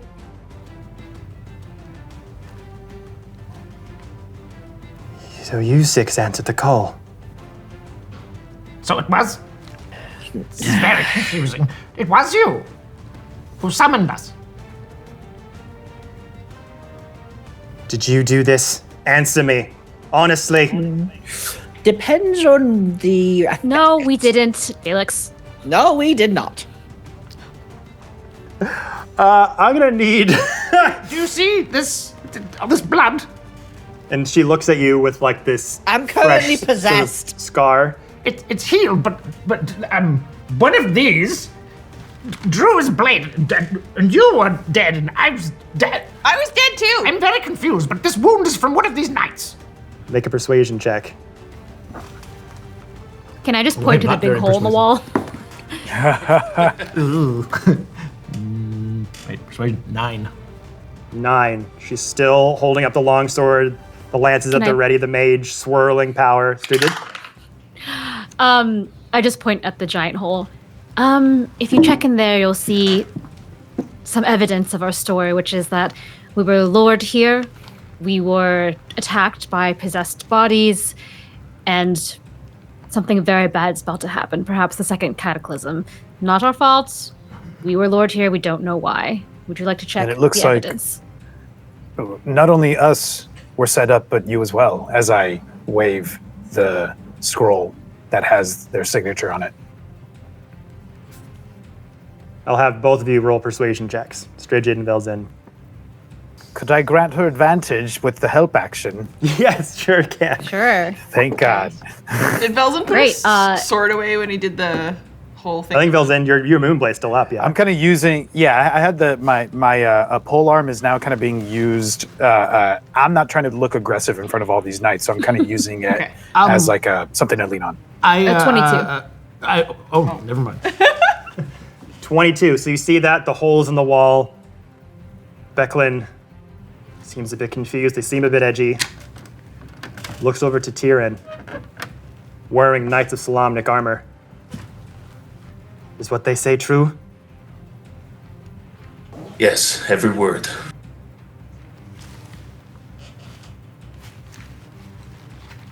You two, go down there.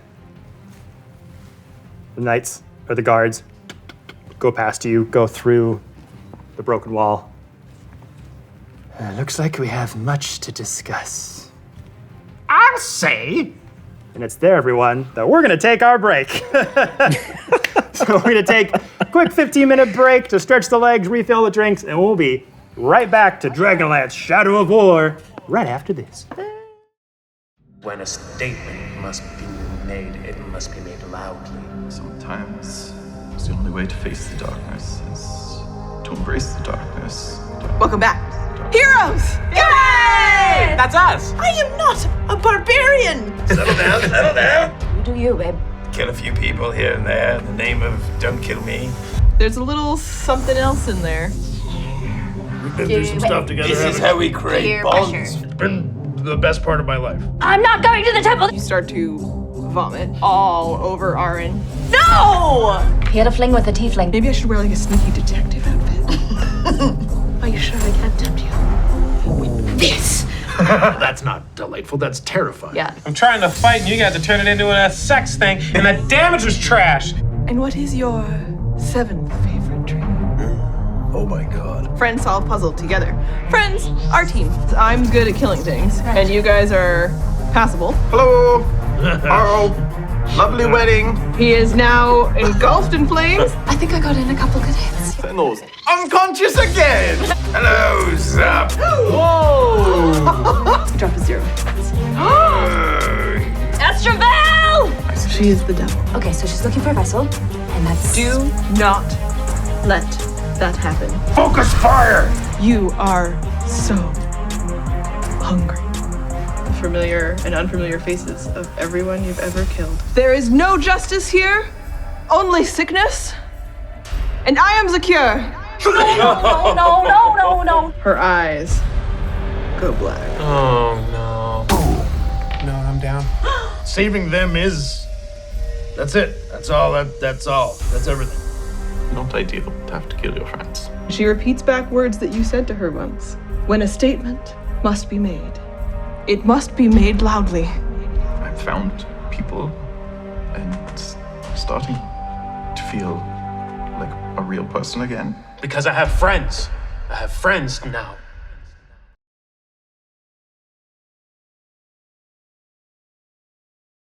Hello, everyone. Welcome back. Thank you so much for letting us take a quick little break there.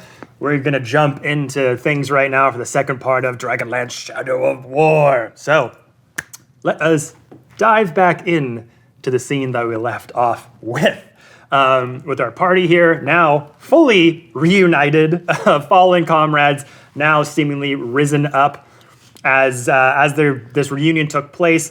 Soldiers from Calaman burst into the council chambers, seeing all these freshly slain council members. You were privy to meeting Becklin, Knight of the Order of the Sword, who had sent these letters to you to begin with, and a black-robed mage next to them. Quincy, as you tried to flicker up that arcane coin as a distraction, it did not work the way you thought. And Becklin addressing you all, trying to figure out what exactly was going on here, if you guys had killed these people. Strigid then told them all to go down into the broken catacombs to kind of corroborate the story being told to them. And we pick up right at that moment. So, with Becklin holding the longsword out, the soldiers come back from the catacombs. It checks out, milady. They're right. I didn't know this existed here, though. Did you know there were tomes of knights downstairs? Becklin looks around. Well, that's news to me.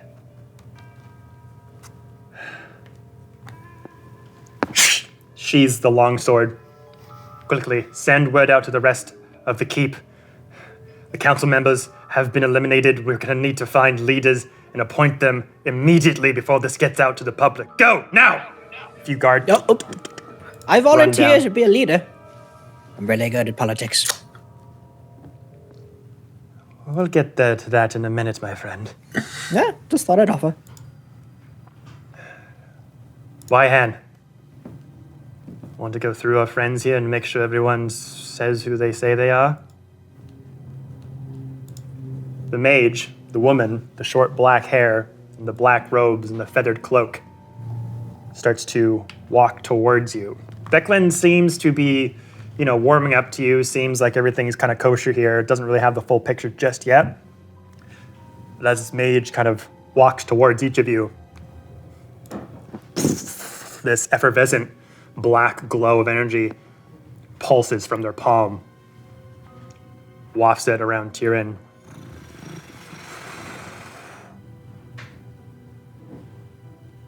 Interesting. Over to Velzin.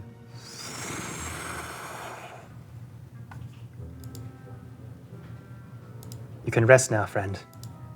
You're safe with us. He lets out a big sigh. He's been probably holding his breath the entire time that happened. It's fine. Take a breath. You're with friends. over to Strigid. And you see the black energy kind of flicker a little bit. Not in any kind of like alarming way, but just the frequency just judders for a minute. Huh. I see you possess some of the Luna magic as well. Just the regular amount.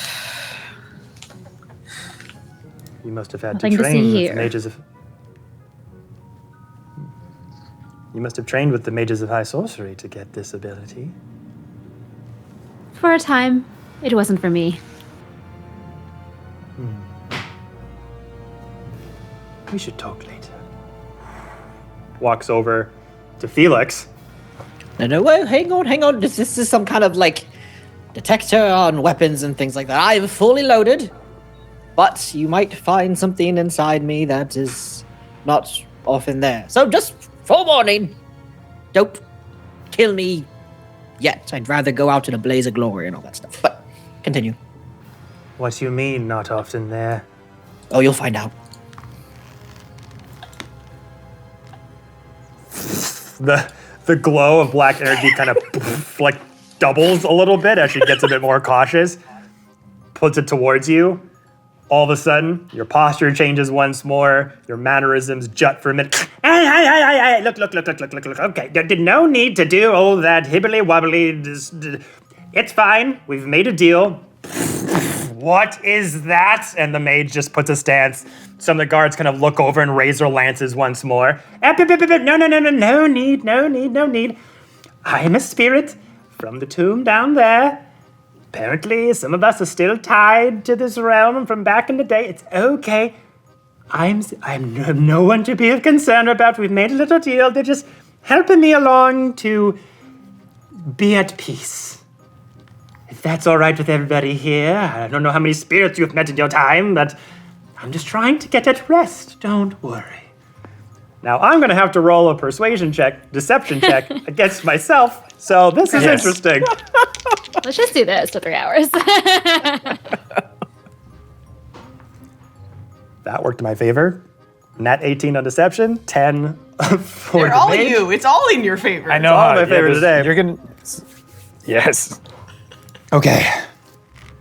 So, the mage lighting all of the energy around their hands.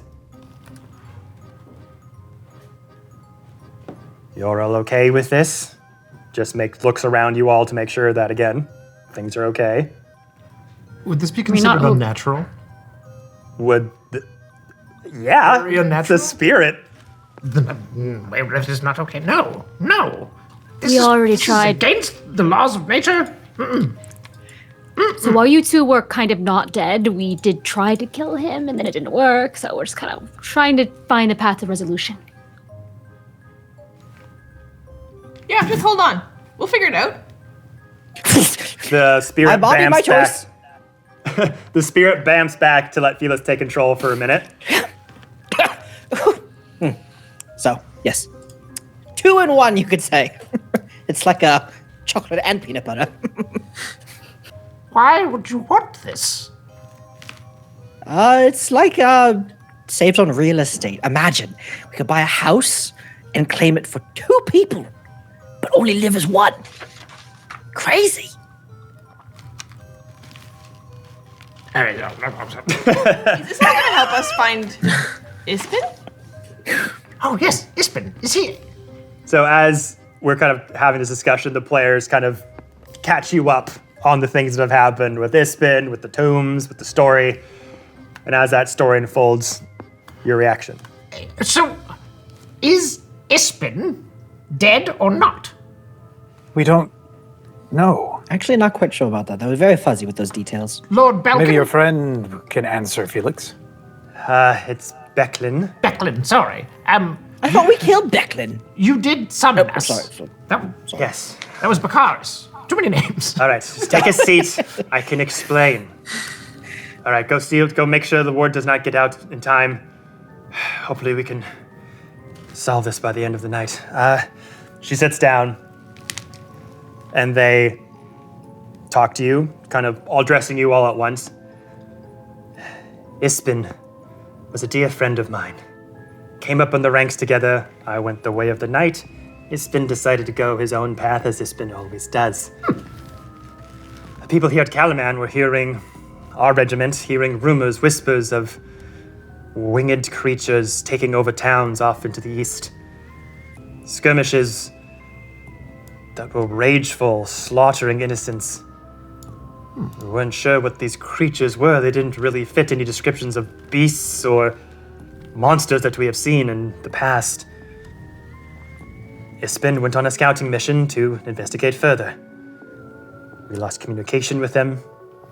The inn that we had stationed as a communication point had no communication from for weeks, then months. As we went to approach the inn, it was deserted. Nobody was there.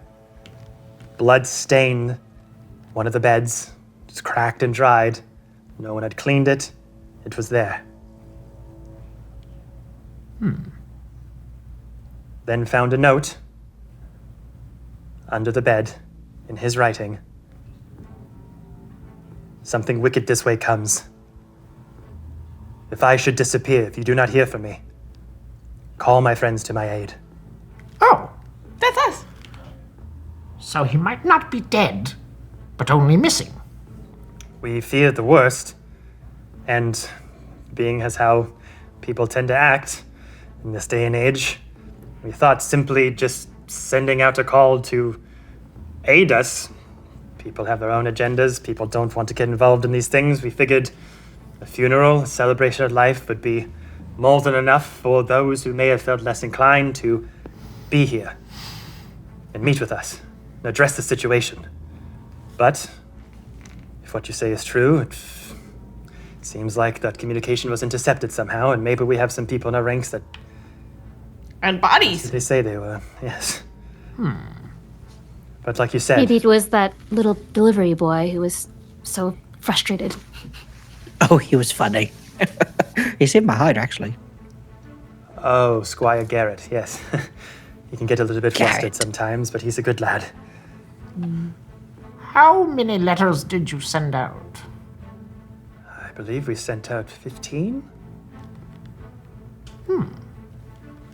And you 6 answered the call, thank God, but we were hoping that maybe let's just get some more information on this. If Ispin had reached out to you, if he had given you any information on these creatures, if you had seen them, anything, but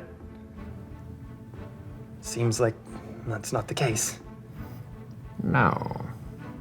Our soldiers here are few, scattered across the east, some battalions coming back, some not at all, to investigate these skirmishes. We had hoped that if anyone answered the call, that they would be able to aid us in furthering these investigations and possibly finding out the deeper meaning of this place. And it seems from what you've told us that someone named him Lord Soth is involved. Cataclysmic fire, wanting to go to a place called the City of Lost Names in the Northern Wastes. Land scarred by an apocalypse. And many relic raiders and people seek out items throughout these wastes, but if someone like that is heading towards something, it cannot be good for the world of the Kryn. Can I roll to see if I know anything of Soth? Sure. Roll history. I'd like my gut. I cast guidance on myself. Excited about the relics, so I've just got the like. Blink, blink, blink. Blink, blink. Only a 14. Only a 14. My parents lived through the Cataclysm. Oh, shit. Yeah. Okay. So, yes, much like Velzin, again, history through those times is very hard to come by. You would have heard some stories, some myths from that time, and you do recall this story again, kind of like the boogeyman, this knight of Solamnia that was heroic and brave and righteous, falling to selfish wants and a woman dying at their hand, the gods calling upon him to intervene in the cataclysm, and through him denying the gods may have chain reacted, caused the apocalypse itself. And because of that, doomed to walk the world of Kryn undead for centuries to come as penance for him not answering the call, and his entire order being brought to this curse as well. But again, that can't be true. There are stories of all kinds of crazy things. Beasts with huge wings breathing fire, magical, arcane items and devices that make no sense. A lot of it just seems like fairy tales again. But if all this information is to believe, the fairy tales may have some truth to them.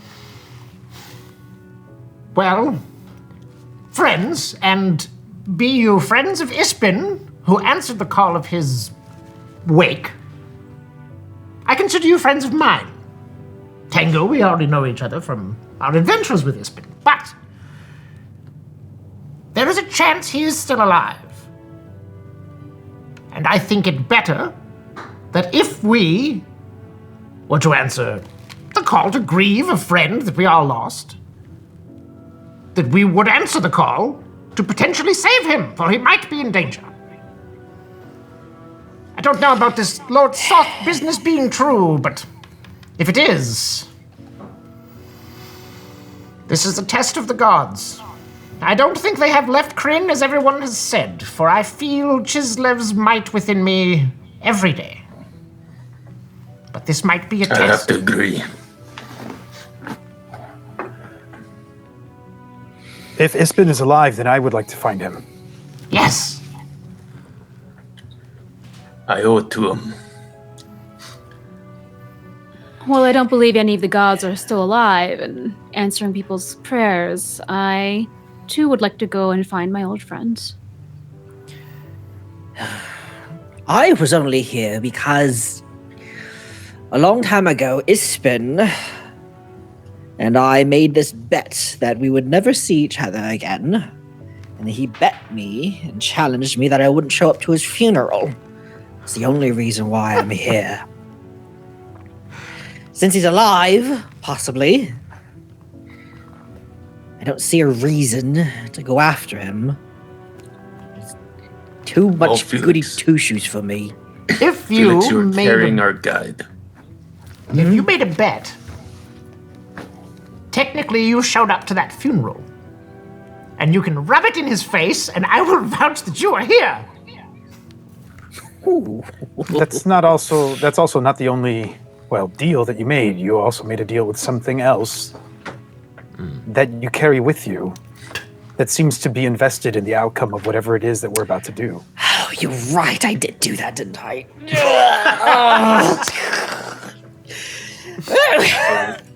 My mother said So, Felix, why don't you cash in on that bet, gather some gold, and be a vessel for our spirited friend? Fine. Okay, you got me. I'm in. Sure enough. Let's do it. Tango? Yeah, I mean, I heard a whole bunch of things about relics and magic items, and that's what I used to do with Ispin, is find things. So, cool things. Sometimes they explode. I am in. I have a question for, I suppose, you two that missed out on some of what we got to endure. If you said that you referred to Ispin as a good friend. Mm-hmm. You knew him well. You worked with him on artifacts, and you looking at Wayreth, you know something about the history of the Cataclysm.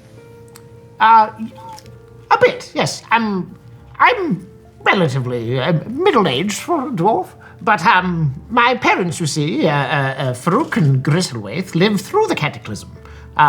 So I heard stories of their experiences and trials, and it seemed quite awful, but it was a dark time, and they made it through, and he told me of things, and he told me of whispers of this Soth character, just kind of like scary stories he would tell around the fire, but I never thought he was real.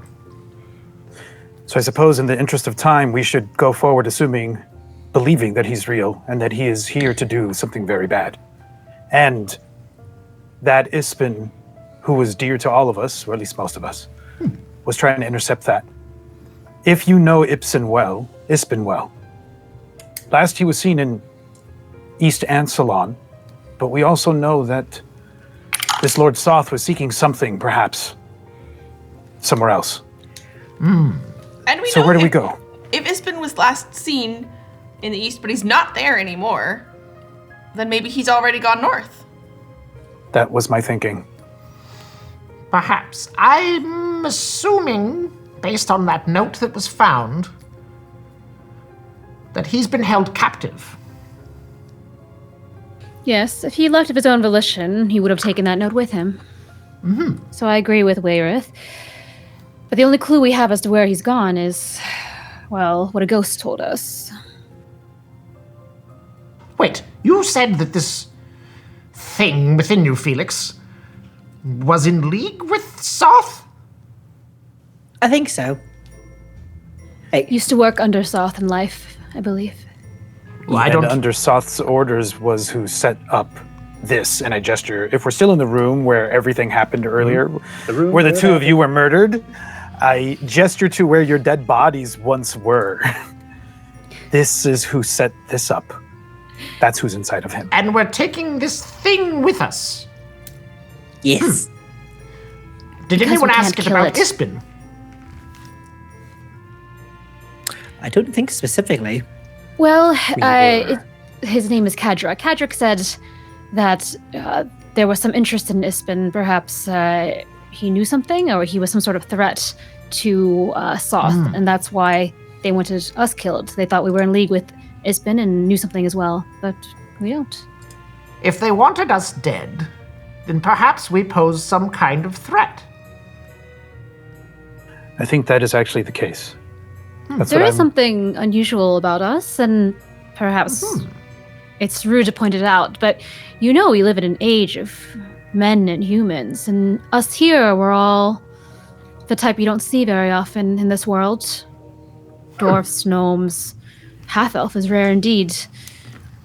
So maybe it's something about who we are and where we came from. Wayreth pulls out a stone and casts a light through it and projects a map of the stars against the wall. Ooh, nice. 11.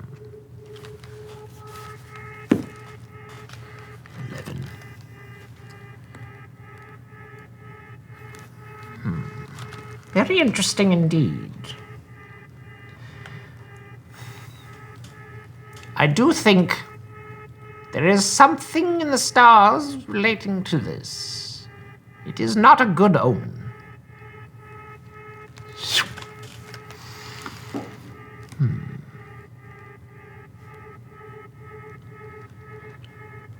I, for one, say we head north.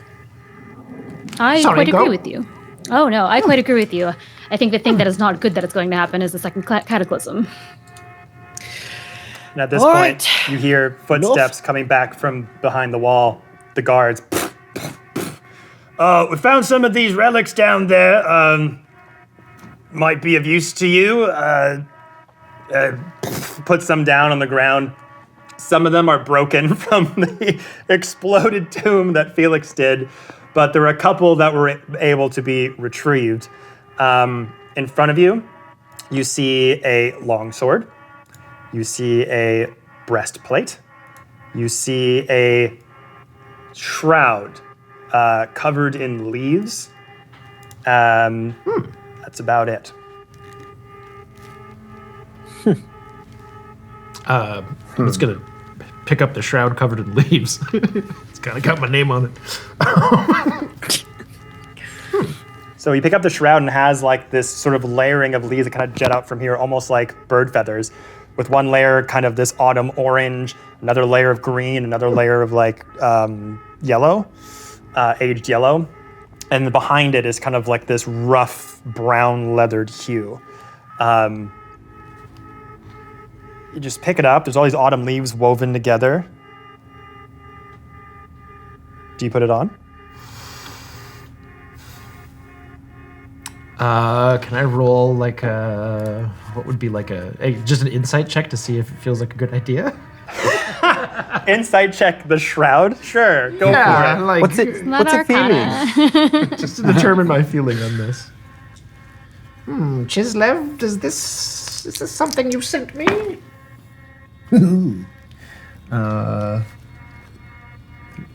16?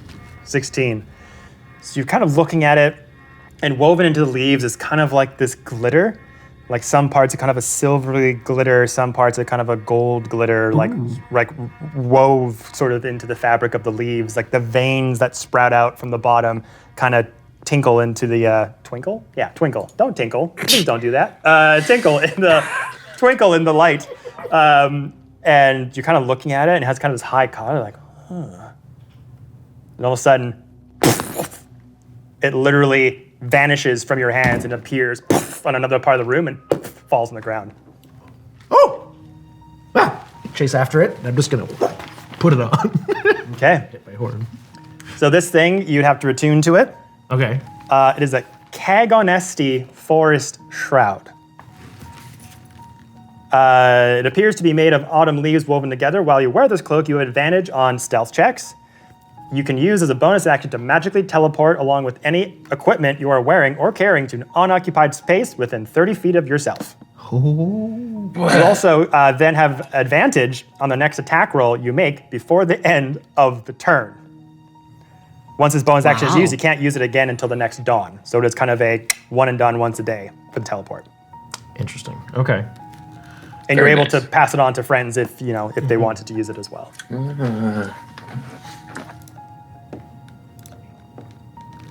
I'm going to approach the breastplate, and I'm going to look around at the group, and the only person, at least to me, that looks like might be able to use this is Tyran, other than myself.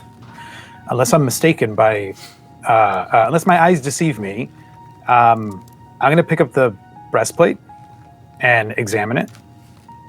Is there anything about it that stands out? Just for fun, make an insight check as well on the breastplate. Oh boy. Lord. Can I help seem Velzin? sus. Because I just... This poor lad. Can it be an Arcana check? Sure. If it's I'm trying to see if there's like any magical properties to it, if it's doing anything weird. Yeah. Trust your gut. Guidance, add 4. Got a 17. Oh, I'll do that. You gave you guidance. Roll a d4. Add a d4. That's good. Add a d4. Trust Great. yourself. I rolled Trust a 2 your on the gut. d4. Yeah. So that's a total 19. Okay. So, and just for mechanics, you see one of the runes that's on me start to shimmer as I start to examine this breastplate, and something about the way that rune shimmers kind of is echoed in the pupils of my eyes, and that's what helps me get the 17. Nice. So yeah, you're looking at this armored breastplate. Again, you kind of brush the dust off of it, cobwebs off of it. Extremely well made, kind of symbolizing this kind of make a little bit. Rivets along the middle, patterns, kind of an old brass coloration that maybe at one point was shining gold, but through the centuries has just kind of rusted into a darker coloration. Has rose signia on the breastplate, signifying that it might have been Order of the Rose. And the fitted metal chest piece is worn with supple leather on the interior, and although it leaves the legs and arms relatively unprotected, it's good protection for the vital organs, leaves you very unencumbered. And as you look closely, you can kind of discern the metalwork, and you can tell that it's made of mithril. Mithril inlaid breastplate. And as you're kind of like looking at it, parts of the sides kind of slap against your armor, and it makes no sound. So, if the armor normally imposes disadvantage on stealth checks or has a strength requirement, the mithril version of the armor doesn't. Cool. So basically, you can wear this armor, and you can be silent as the grave. It will not put on a disadvantage on stealth checks. I'm going to take that armor. I'm going to walk it over to Tyran. And I kind of place it down before you, Tyran. What kind of armor does Tyran wear right now? Are you wearing? I wear like half plate medium armor. Oh wow! So this is similar to what you have. I've already recognized this as something that is a Knight of Solamnia, Order of the Rose relic. I approach Tyran and I lay that down by you. Sir, I believe this belongs to you. I recognize you for who you are and what you are. And in the short time that we've had together, I've seen enough of you to know that that this is for you. And stopping myself from going on, I turn and walk away and head back to the rest of the group. Okay. Tyran, did you want to look at that double-bladed axe that you picked up? Yes, I'd like to figure out what that is, if possible. So you're looking at it. You kind of, again, able to get a closer look at it in the light. You see depictions of imagery of Kirith Jorith, this god that represents a warrior's fury of war, of might, perseverance. You see etched into the blade this imagery of like gladiator helmets, like one on each side of the blade with like two horns jutting out of it, one that kind of has like a slender nose that goes down with enough eye holes to go past both sides of the head. And you sort of have the axe in your hand and that shimmer kind of goes off of it. First, I'll ask, do you want to attune to this item? What does that mean? So, yeah, I already know your character sheet, so you're not attuned to any other items. So basically, there are some items that require attunement. It requires you to really like focus in and hone on its energy. That may give you some buffs. The breastplate, I believe, it doesn't require attunement. The shroud does. So you have 3 slots on your sheet for attunement items. So this would be one of 3. So you can just attune to it no matter what. It just means that it's kind of in that slot and you're like locked into it. Melded. Melded. Sort of. Or bonded, I guess. Yeah, I think I will. Yeah. Okay. I will attune. So as you have your other hammer kind of down on the ground and you're holding up this double-bladed axe, shimmering at it, take your destiny. Rise. Rise. Excuse me. We'll cut that. And as you hear this voice emanate through your head, you see the blades start to change. The rest of you see this as well. The blades start to form a new shape as each end of the axe turns into 2 heavy, mighty sledges of metal that form a double-sided hammer. Gold starts to shine down the shaft as the brass starts to become new, and the weapon is like it was freshly forged yesterday, and it's double the size of your other hammer. So you have in your possession the Berserker Hammer. You gain +1 to attack and damage rolls made with this weapon. While you're attuned to this, your hit point maximum, your HP, increases by 1 for each level you have attained. Nice. So you basically get 8 points of extra HP while you're attuned to this. And, yeah. Hammer! Hammer! It's so cool. Tyran just... Wow. Yeah, so all of you see this axe just like transform into a giant hammer that kind of grows in his hands. What do you do with that hammer that you already had? Up to you. You're big enough that you could carry both, but you could also just give this to somebody if you want. Why do you ask? Are you interested in the other hammer? So you'll turn to see, like, my eyes like get really wide as I see this thing happen. Do I hear that voice kind of call out to him, or is that just all for him? Only he hears it, yeah. So I just see your sort of expression on your face. This axe turn into a hammer, and I'm just in awe. And I'm looking at you and this new item in your hand, and also maybe not the first time, but I have noticed the other hammer that you had. Mm-hmm. Tyran is just awestruck with what just happened. He loves his blunt weapons, and it's like this attunement to this newly formed hammer from Kiri Jolith, and he's just invigorated with it, and he looks at his other hammer in his other hand, and he looks up at Velzin, and just like a teacher would pass on his weapon onto someone else, he gestures Velzin to come over. I will approach. He holds his hammer out perpendicular, like parallel to the ground, and motions. It's time for you to feel the weight of a heavy weapon, my friend. I will take my moonlight saw blade, and I lay it down next to the hammer that's on the ground. I've only known this, really, at least for a long time. Where did you get this hammer from? I start to study it, if there's any markings or anything that are on it. The thing about this hammer is I don't know where it came from. I awakened at the bottom of that rockfall with Ispin. But what I've found with this hammer is it will warn you of danger.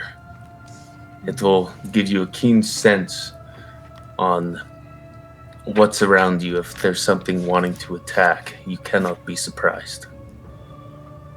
So, this has been known as a very great weapon for many knights, I've been told. So it would be an honor for you to carry it, my friend. This used to be a weapon of knights of Solamnia. So I've been told. Are you truly a knight of that order? Yes. I was given the most. They told me when I was training with the order, the Knights of the Sword. When I went back to train with them after the accident, they told me I was on my way to becoming a knight. And after, when I rejoined with Sir Galahad, after training and vigorous learning the methods of combat, they did grant me the title of knight. It would be my honor to take this. Use it well, my friend. And in this moment, Velzin is looking at this hammer that he knows is one that has been used by the knights that he has spent so much time dreaming about and studying. And he looks at this weapon that he's been wielding, gifted to him by someone mysterious.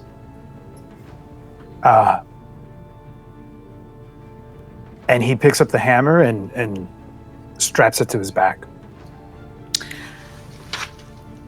And picks up the pole arm that starts to like crackle sparks, little bits of moonlight.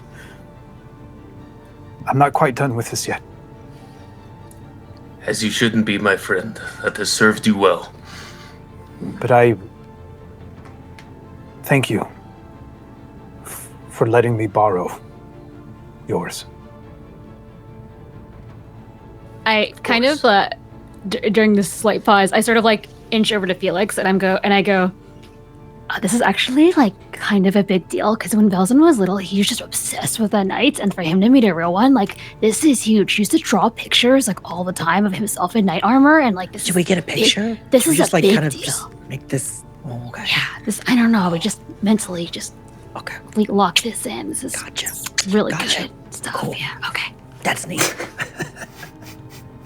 I'll step away before it gets too awkward. Velzin will step away from Tyran, and you just sort of see like a kind of light behind Velzin's eyes that probably wasn't there before that moment.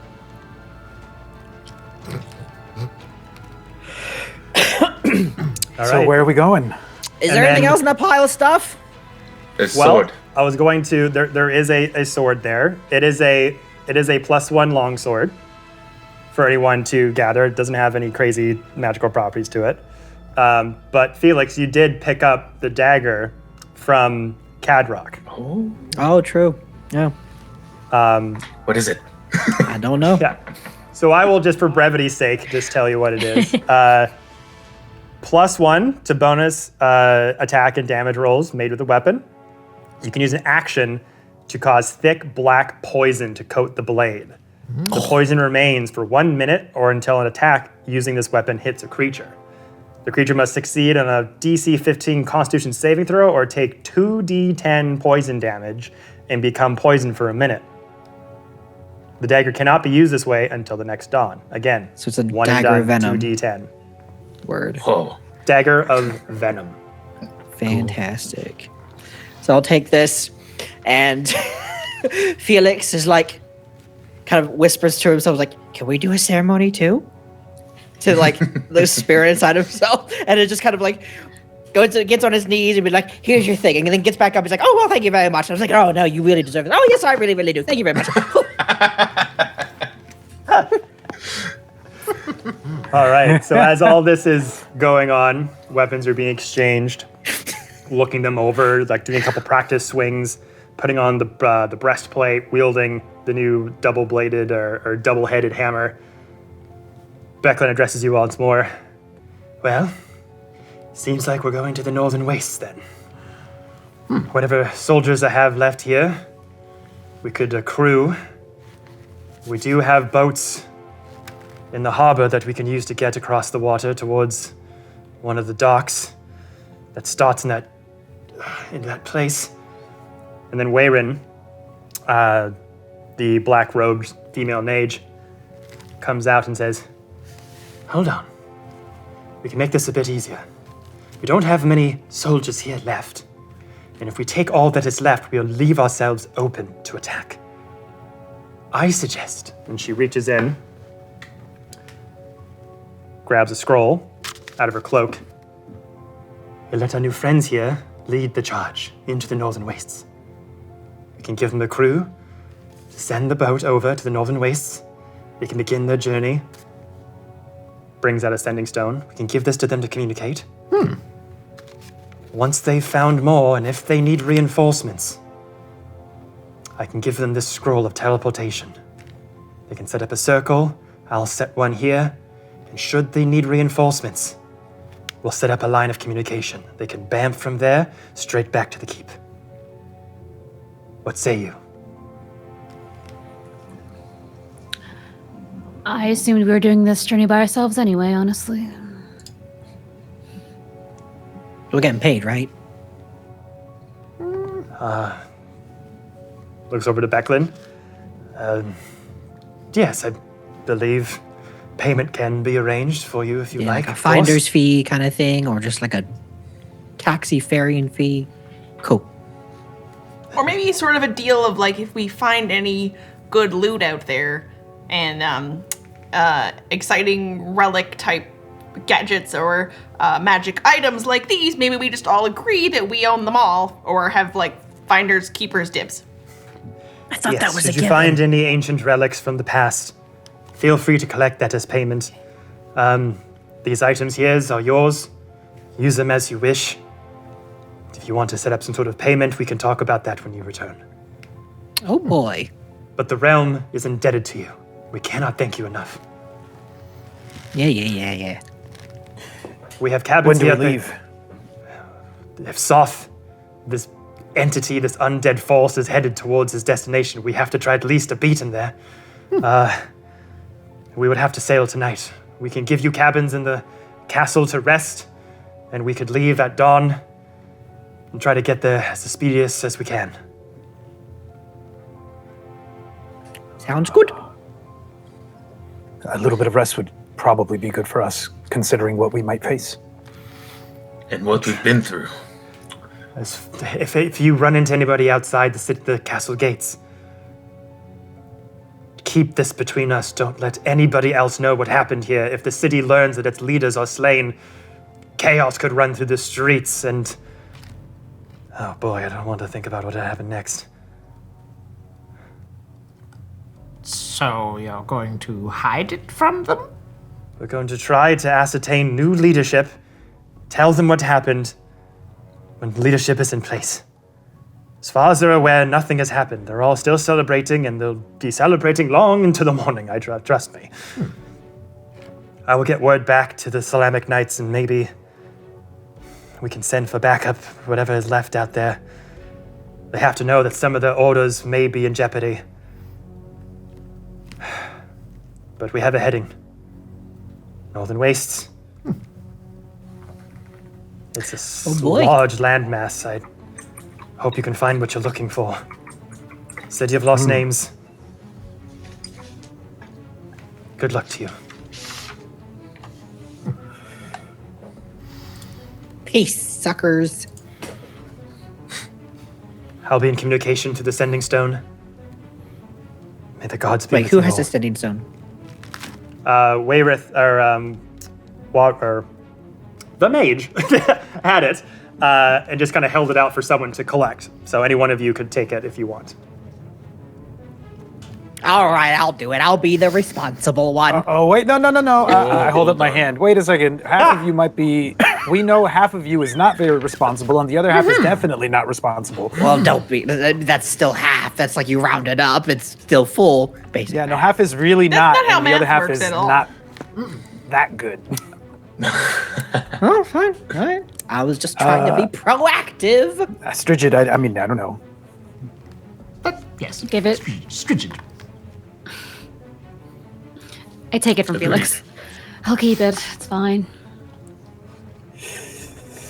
Where do we go now? I mean, where do we rest? Are we resting on the ship? We have cabins During for our you travel? here at the castle that you may sleep in. We'll send guards for you before dawn. We will arrange the ship to take off at that time. Okay. Sounds Eating. We're eating. Yes, we can have food delivered to your cabins and give you anything you need for a good night's rest. Oh boy, I have I'm a list. eager to leave this place and find somewhere more comfortable. Right? There's like a whole stain on the floor. That's the outline of my body. Okay. It's good though. If the castle is not a safe place for you, I have lodgings off-site if you prefer to stay there. The cabins are fine. I just want to leave this chamber. Gotcha. Yes. Right. Yes. Well, yeah, we're gonna have to clean this up pretty soon. My men will lead you to your cabins. We'll see you I'll at dawn. follow if they're leading us. So the guards kind of start to make their way out the hallway. You all leave one at a time. Strigid. Before you head off into the hallway, your friends being led by the guards. Wyhan, the black robed mage, just grabs your wrist for a minute. Peculiar. You have remnants of the lunar magic ways, yet I sense you don't fully understand them. I was trained for a time, but I didn't need the approval of the Conclave to keep existing and use magic my own way. So I left. I didn't feel I needed to take the test.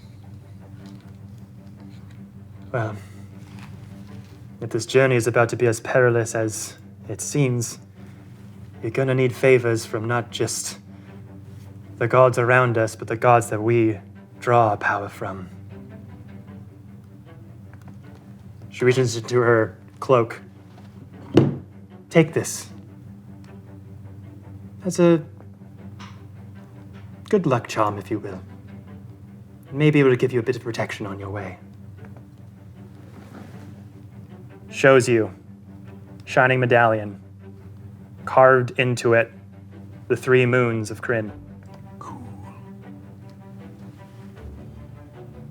Let this help guide you in times maybe a little bit more rough out there.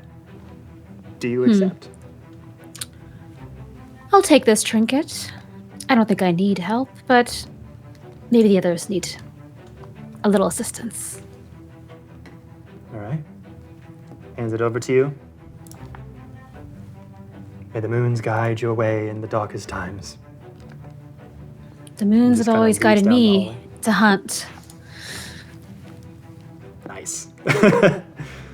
And as the mage leaves the room, you all go down the various hallways, lay down to rest for the night, and are able to finally get a long's rest. Huzzah! Yes. A long day's Yeah.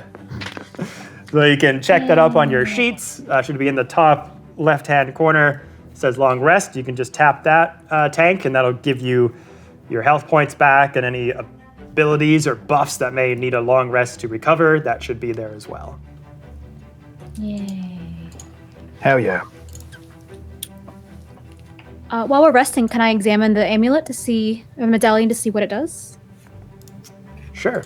Or Make will an it just Arcana. activate at the right time? Okay. Let's see. Oh, that's a natural 20 plus 5. Nice. Yeah, there you go. Or plus So, 1. Nice. as the rest of you are kind of started going in bed, some fall asleep faster than others, some have empty plates of food by their nightstands as they're just laying out like chunks of rock. Strigid, you stand by the window in your room, thinking about what's about to happen, the hunt beckoning you, calling you, feeling a bit of that separation anxiety from your homeland that you don't leave that often. Holding the medallion, looking up into the clouds as bits of that silvery moonlight kind of shine through, looking down at this medallion, reminding you of the order that you left to take your own path rather than one that was supposed to be laid down before you.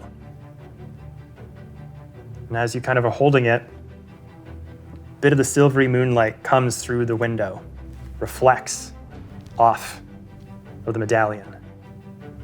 It starts to illuminate the white part of it.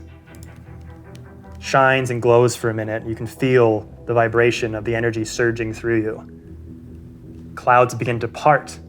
A red moon starts to come into the light.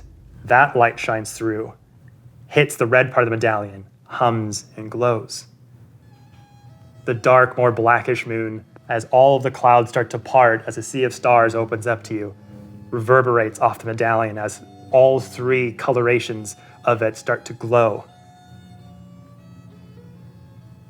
And you feel more in control of your magical destiny than ever before.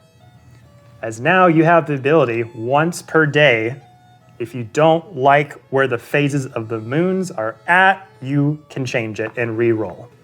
Wow. Nice. Okay, thank you. No problem. Okay. So with that, fast forward, time lapse, as the sky starts to not become brightened just yet, but a dull hue of dark blue starts to go over the horizon, signifying the daylight is about to kiss the night air. As various guards boom, boom, boom, boom, knock on your doors. It's time. The boat awaits. Get ready. As one of the guards hears Tango still snoring, boom, boom, boom, boom. I said, get up. Opens up, just sees you like sprawled out. All of your sheets are like matted all over the There's place. just turnovers everywhere, like, you know, like half snacked Yeah. things, just a mess. Your metal dragon Yeah, rivet. wrapped around your neck. And at this point, it's been pretty dormant. Like most of you probably thought it was just a cool neck piece. And as the guard gets kind of fresh, opens up, the dragon starts to starts to become animated, and like steam comes out of its nostrils and its breath. Kung, kung, kung, kung, kung. These like sharp metal chompers kind of go, oh, Jesus, and just closes the door. It just leaves, and that's that slam. They go, start to wake up. Oh, someone should knock, right? Rude. Yeah. Okay, stand down. Yeah. We then fast forward to the group meeting out in front of the castle, the light growing ever brighter as you start to inch towards the harbor at Calaman. The streets littered with random empty casks of ale, various puke stains, some people dressed in like carnival clothes laid out on the stoops of various houses and taverns and shops. One at a time, the guards escort you over to where the harbor is. Tyran dragging your heavily muscled-rumped dwarf with the armor still on their head, their snout, their back, with the saddlebag still attached, as you lead them through the stone streets as the hooves clock and clomp against the rock. You approach the bay, massive ship, Calaman colors swaying in the wind as orange and yellow-hued lights start to fill in to the ever-glowing blue hues of the sky. As you all meet up right at the docks, kind of some of you a bit more tired than others, maybe some of you slept very well, maybe some of you didn't. Becklin stands there with Wyhan, a couple other captains of the guard looking over.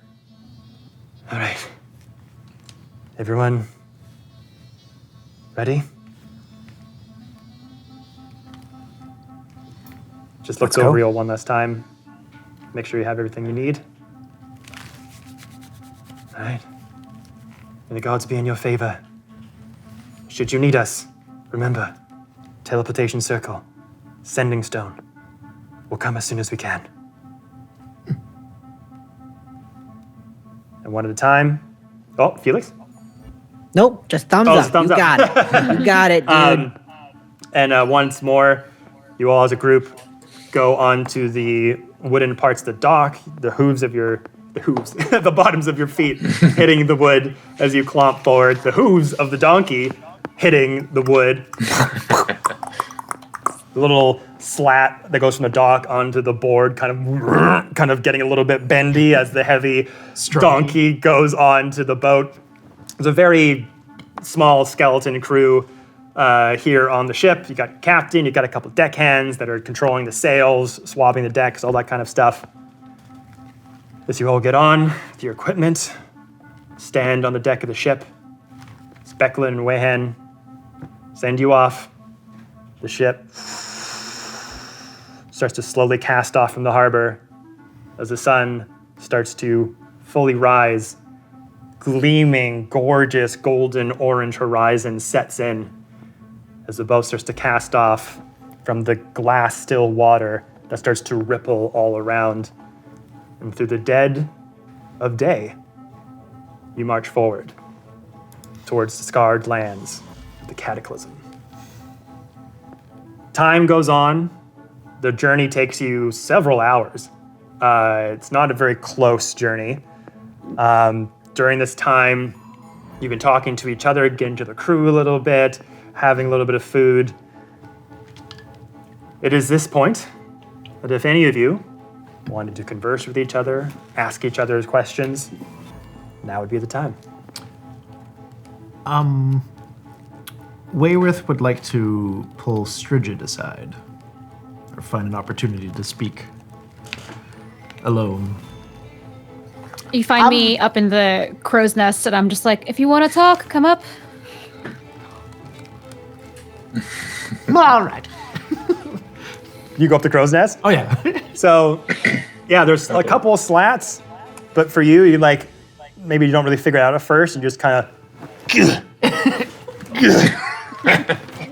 just kind of go on the opposite side and take the hard route, because you're just used to being in swampy forest environments, just huddling yourself up like a bear up trees rather than taking slats. But eventually you get up there, it's several feet high, the wind's rustling by, a few gulls flying by. Ah, I love being on ships. It's a strange experience for me. It is. That's what I like about it. I like that it's... I don't get to experience the oceans this way very, very often. So, I said a thing last night, and, regarding the gods, you don't believe that they're still present? Well, the humans believe that all the gods left us after the first cataclysm. I think I wouldn't be able to do any of the things that I can do. Such as, and I pull a seed from a pouch. This. I believe this to be proof of Chislev's presence, if none other. Is it not just proof of your own power, your innate ability to channel the winds around you? My power comes from the moons themselves, so I don't believe in perhaps an individual, a god, or many gods, but the power of this earth and how we use it. Intriguing. I mean, the power that I am using is the power of Kryn itself, and that power is Chislev's. So Perhaps there's something to that, but does your god speak to you? Does it write you letters? Does it act as a sentient being would? Why name it a god when it's just this planet? Well, I mean, many of the planets have names of the gods, and I believe that might be where they reside as they watch over us, you see, because Chislev represents nature itself on Kryn. However, the planet Chislev, which it's hard to tell in the day. Ah, yes. If the moon is here, then it would be right there. But this is her manifestation, you see. Now, I believe that all things, as in nature, that ebbs and flows. It's very much like the sea that we're on now. But I think that, well, the gods left us after the cataclysm. It was a punishment, you see, for there was someone trying to disrupt the balance, and they are not one for that.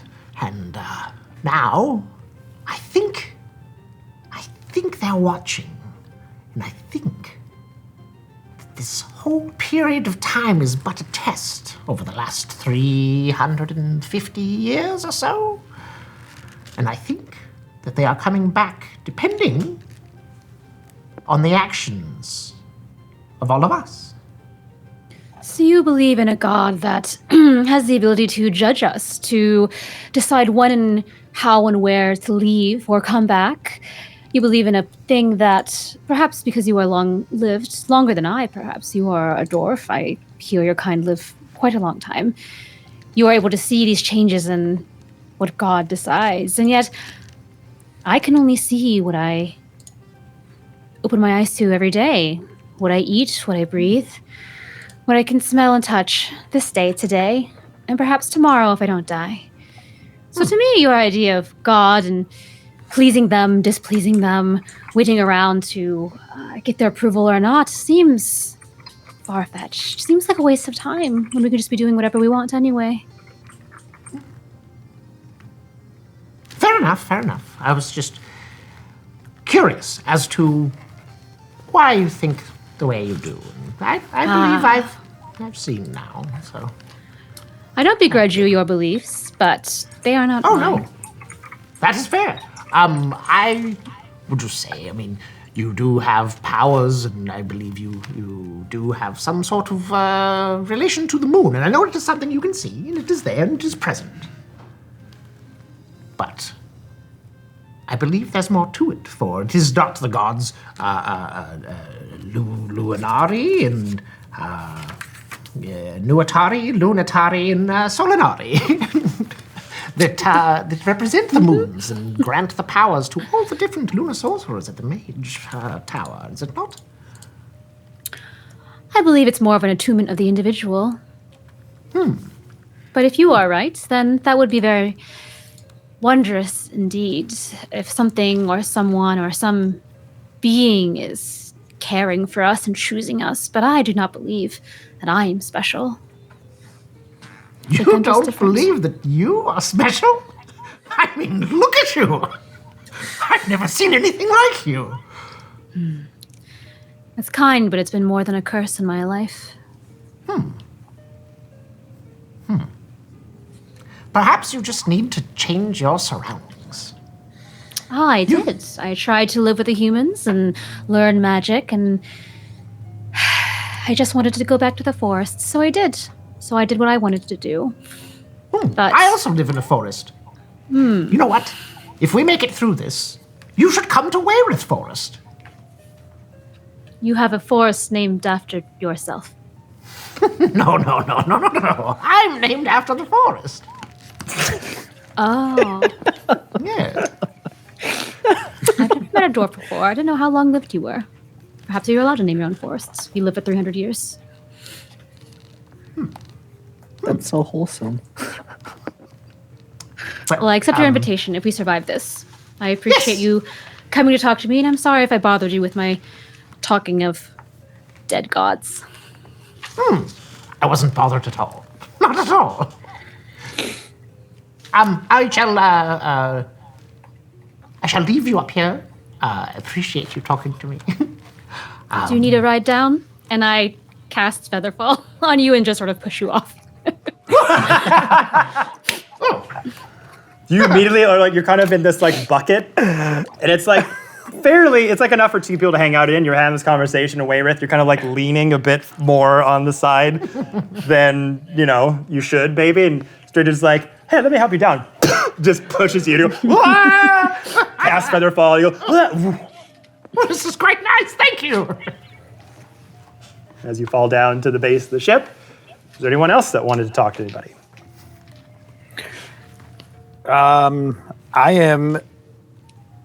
I've been training for a long time. While we've been on the ship, I've kind of found a spot on the deck, and I am training with a hammer that Tyran has given me. It's heavy, and in an odd way, it feels a little bit heavy and weighted differently than the pole arm that I've been using. And practicing sort of some same moves over and over again, and then resetting and practicing it again. Spend some time doing that. Yeah. And as you're kind of going into this trance of training that you are very accustomed to, you're wrestling with a few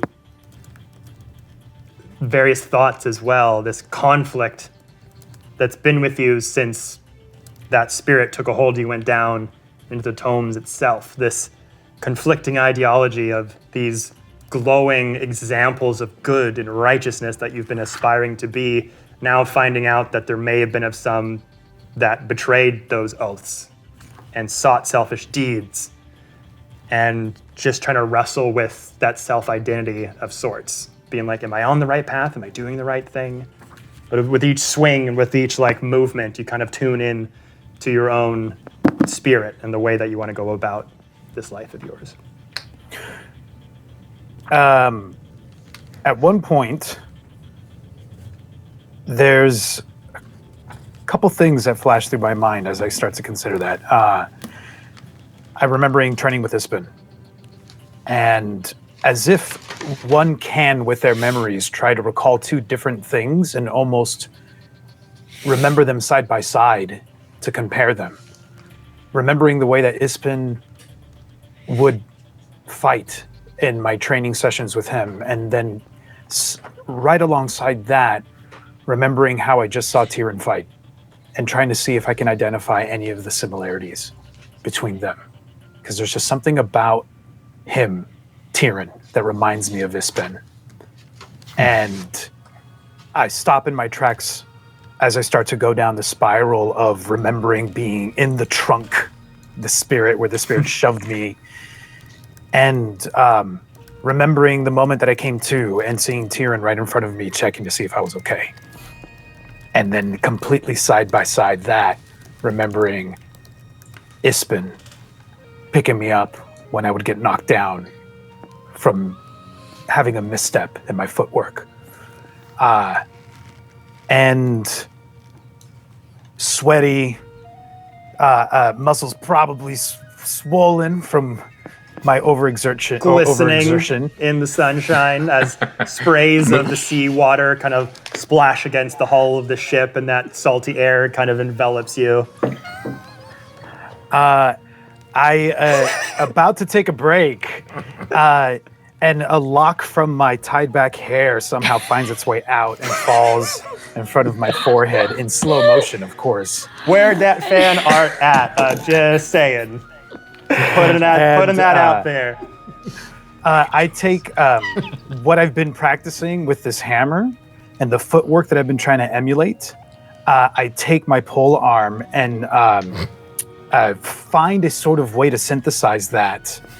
As I take basically what I saw Tyran's reckless attack, what it looked like, starts to become something else in me. And there's a different kind of weight behind the strike that I make with my pole arm that absolutely anyone watching can tell that if that motherfucker makes contact, it's going to hurt a hell of a lot more suddenly. Hell yeah. And then I take a break, take a rest. Okay. And, watch another scene that involves two other people talking.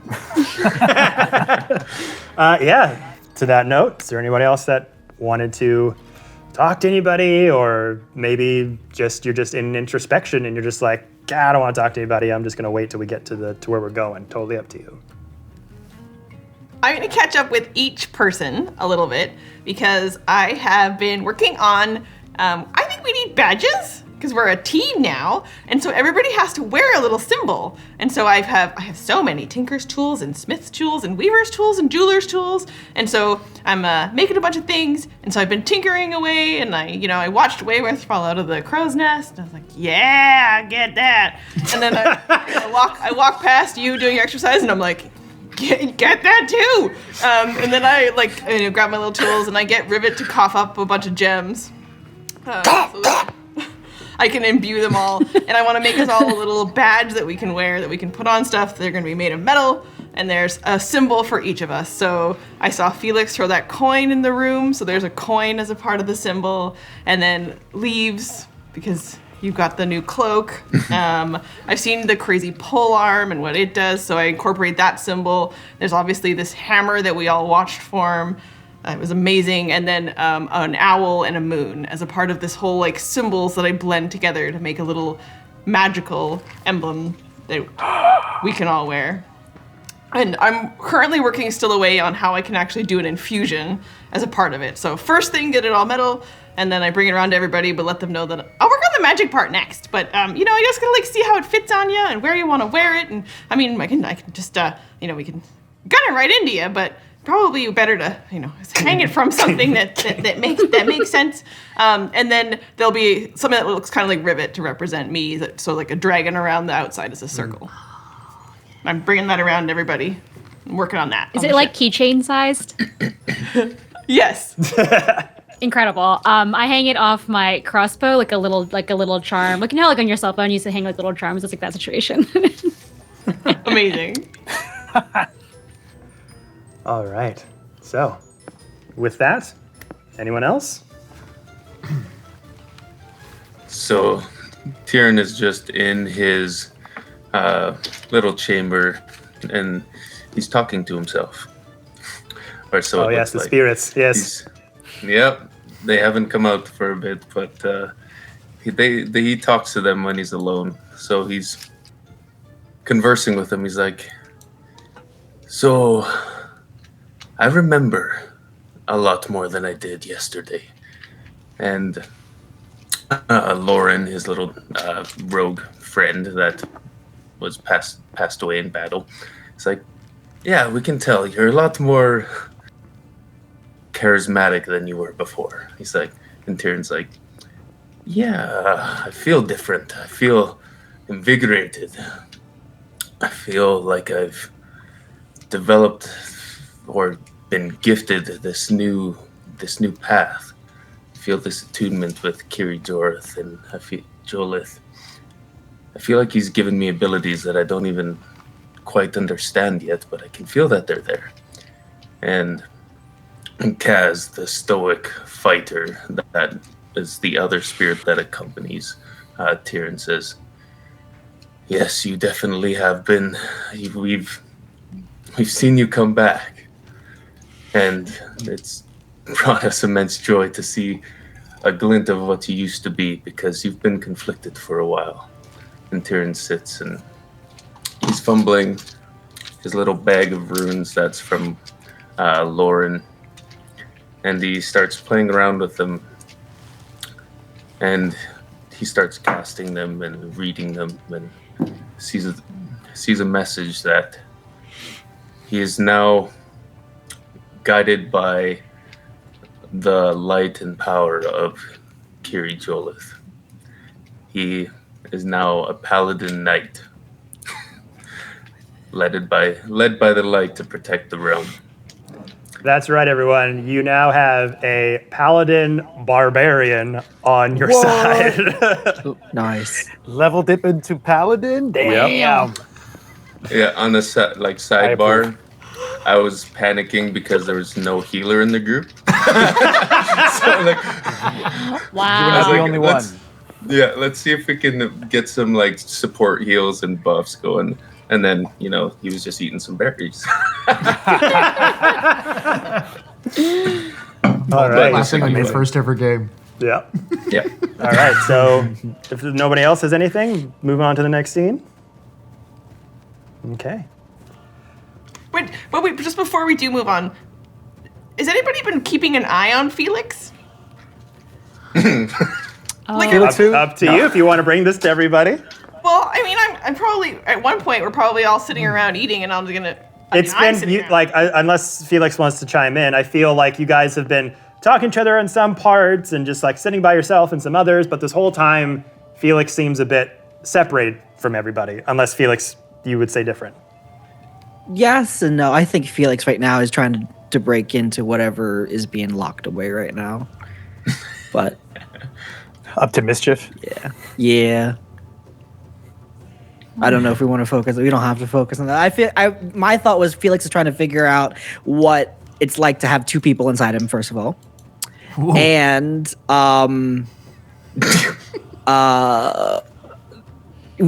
he's looking for some alchemist and poison bottles and stuff. But looking for alchemist bottles, like empty bottles to use? Yes. Yeah. Yeah, let's do this out. So while everyone's kind of doing their own thing, kind of to explore more of the inner hull of the ship, various rooms, a cartographer room, there's a cabin for the captain, things like that. You kind of start to peer into rooms, just kind of curious as you are. Cadrock in your ear. Oh, come on, are we going to get any sleep at any time soon or something? I mean, of course I'm undead and I can't really sleep, but I feel your tiredness. We're kind of in the same thing. I've never had someone so dead actually talk more than me. Oh my gosh. Trying to think here. Where are you going anyways? I'm looking for some bottles. This thing in my back here, and I kind of shake the jug. It's an alchemy jug. I want to get some poison out of it, You can only do it once per day and all that stuff. So, it's not in the kitchen. We could go in the captain's cabin. Why not? Yeah, maybe he's got some dirty magazines or something in there. Yeah, we'll go check for that. Let's do that. Pull out some thieves' tools and try to lockpick into the cabin. I was like, yes, if I see any tieflings or tieflings, I'll give it to you. So are you going to the captain's quarters? Yes. All right, so make your lockpicking check. It is definitely locked, so I think dex check, correct? Is it sleight of hand? Does that count or nah? I believe it's d20 plus dex plus proficiency. Come on, I'm the GM. I should know this. I think sleight of hand is for picking locks. Yeah, let's just do sleight of hand for sure. All right, 15. 15, okay. So yeah, you go in there, start to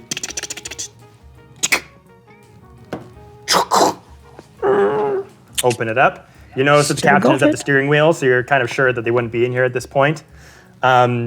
You go in there, and there's a big, sort of large wooden table, really nice plush bed that's kind of inlaid to the wall with a bit of a portcullis to look outside, some curtain to kind of drape it Captain's got a open, various mattress books and we and get stuff. hammocks. All right. I see how it is. That's fine. That's fine. But yeah, you see some various books and various maps of, the local area and things. Make an investigation check. So far, I don't see any play elf, Cadrock. Oh.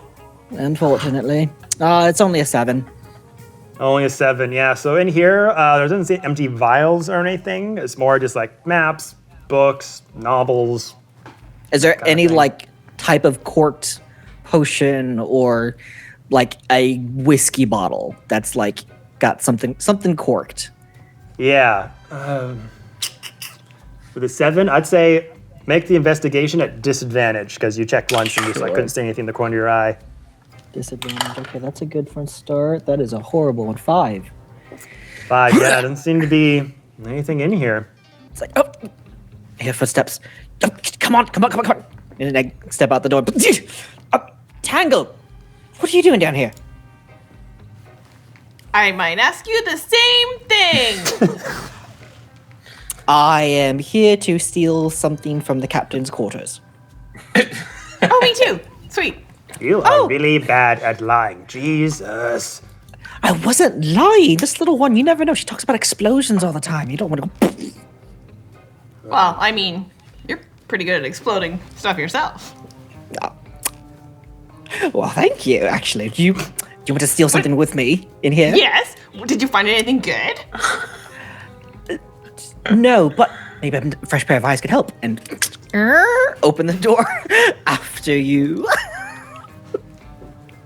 Awesome. And I'm looking for, anything that might be interesting. Interesting. Okay, make an investigation check. I'm looking for anything that is broken. I could fix it, or I could make it better, or anything that might be suspicious. Okay. Oh. Well, do it at advantage because I imagine Felix is helping you. He's pointing out things that might already be good. That's way better. 22. Jeez. Okay. So yeah, at first glance, you kind of sneak into the cabin, Felix, and you kind of are hearing random footsteps all over the ship. So maybe you just didn't have enough time to fully search here, and you kind of were planning to duck out. Ran into Tango, go in there. The two of you searching. You start to look under the mattress of the bed, and you kind of lift it up. Don't see anything in the floorboards, but then you notice that there's a dip in the sheet, sort of underlying the mattress for some reason. It's weird. Like the sheet doesn't just cover the top part. There's a sheet that covers the bottom part, and there's this sort of bulbous, weighted part to it. And you're like, what? And it kind of like where the floorboards were, they're kind of broken, like it's sunk in past them. And you kind of poke it, and it kind of like bottles are sort of clanging together inside. Felix, what is this? Jackpot. And I want to take my dagger and just cut the sheet from underneath. Cling, cling, cling, cling, cling. Endless bottles of empty bottles of whiskey, of brandy, of like little mini casks of ale just start to pour out and fall down on the ground. This is weird. Why does the captain have so much alcoholic empty beverages hidden? And then you just notice the ship going like hits against a wave as it starts to crash like side to side a little bit. Like you have to kind of take steed and be like, oh. As those bottles crash, some of them break because they just fall to the ground. But you notice a hard sort of metal trinket go kung, kung, kung, kung. Pounce. Pounce. Pick it up. It's a compass. Ooh. It's a very kind of steampunky looking compass that has like cool brass interconnected layers to it. Like north, south, east, west, a couple of little hidden like little gems inlaid in it. But some of them are kind of cracked. One's kind of missing out of a piece. Do I know if it points north? Right now it's not pointing anywhere. It's just like stuck like this. Even better, it's broken. Interesting. All right. I want to grab 2 whiskey bottles, one that has and kind of pour the contents of the one into the other, so it maybe has maybe a third of whiskey in there, and then take the empty one as well. Okay. So yeah, you take those bottles, no problem. Did you want to clean up the glass at all, or just kind of leave it as it is? No. Screw it. Who gives a shit? Just drop the mattress back on top of it. Wait. We're not going to clean it up. So we're going to walk out in the rest of the room, knock a bunch of other things over. Yeah. They can't tell what the mess was now. The whole place is a mess. That's crazy. Anything Wow, goes in weird. the corridor, like statues or whatever, he's like clang, clang, just take portraits off the wall and throw on the ground. Just make like way more of a mess than needed because of the ship like rocked. You could be like, rocked and it all fell over. Yeah, that makes sense. Dagger must have rocked right into this. While I'm spending time with Felix, though, I want to insight check on how he's doing. On Felix? Yeah. Is it Felix in charge or not? Make an insight check. Felix in charge of a rope and an 18. 18. Felix definitely is more in the driver's seat as well. Every so often, you can just see maybe a little twitch in the arm, like a little tick of some kind. But he's piloting the ship. Okay, I would relay that to Wayreth. I really don't like that this is happening, but he said he made the deal, so You're worried about it, but I think he's mostly okay. I'm just disgusted is the thing. It's gross. It's not natural. I mean, lots of people would say that about all of us. You know, who decides what's normal? I'd feel more comfortable if we found a different host. I don't know, but now we have, if Felix, we trust him. So if he says he's in charge and we do something about it if he's not. But Tango, do we really? Trust him, until we don't have to or can't, I do. I've trusted you, I took a chance. Ispen trusted us. And all of these people, if Ispen called Felix here, I think we should trust him. It's a good point. Right? Yeah. Let's eat. All right. So, as the sun starts to descend back down, early night starts to take over the skies, and you start to see a landmass up ahead, approaching. Canyon, sort of rocky ridges, sort of meeting the harbor here at this part of the sort of entry point into the northern wastes. And as you're all kind of gathering yourselves, parts of the crew saying like we're almost about to, come to the land. Felix, as you pass by the captain, voice in your head of Kadrock, what about that one? I look at the captain. What do I see? What does the captain look like? You see someone who's looks like they've been through some shit. They've got scars on their face, big bushy beard, not really doesn't have like a gut or anything, but doesn't look like they're in the best shape. Has a captain's coat that looks like it's been passed down to him, that was probably passed down to somebody else, has a few like patch marks on it and stains and things. This has been kept up very well. Kind of bags under their eyes, looks like they've been up all night just like keeping the ship afloat. I'm gonna be honest with you, Kadrock. If you would like to be in that host, I will find it a personal insult to me. His liver's probably going to get out in like 45 minutes. You saw the alcohol that was in there. Probably light it up and just... Yeah, how else could you survive the dreariness of sea life? I'd have to be wasted half the time as well. Oh, absolutely. That's fair. That's fair. But we will find you a proper host. But until then, I have been thinking... I want to be known as the world's best thief. And having you...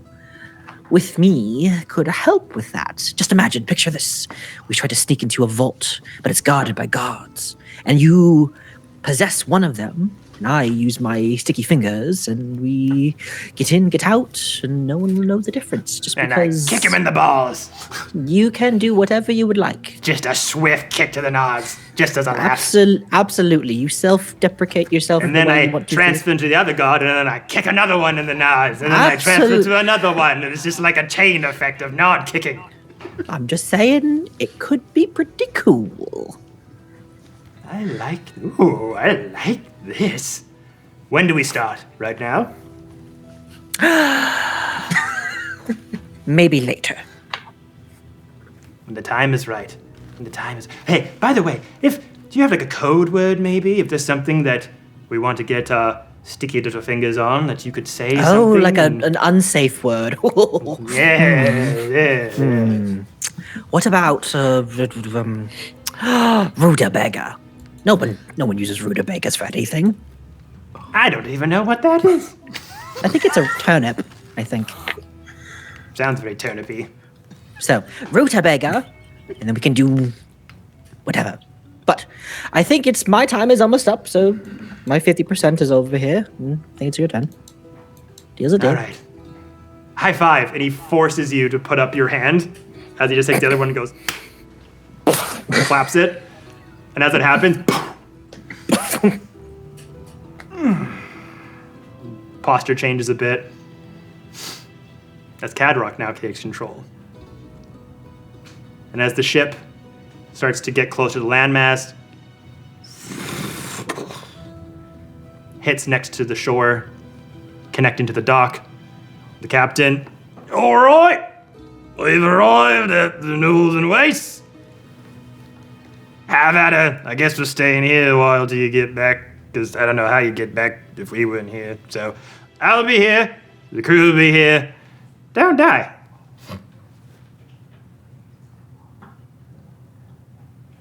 Well, I mean, did that part already. Just, just don't die forever. Oh, wait, that guy's kind of dead forever. You know what? We got this. Wait, who's dead?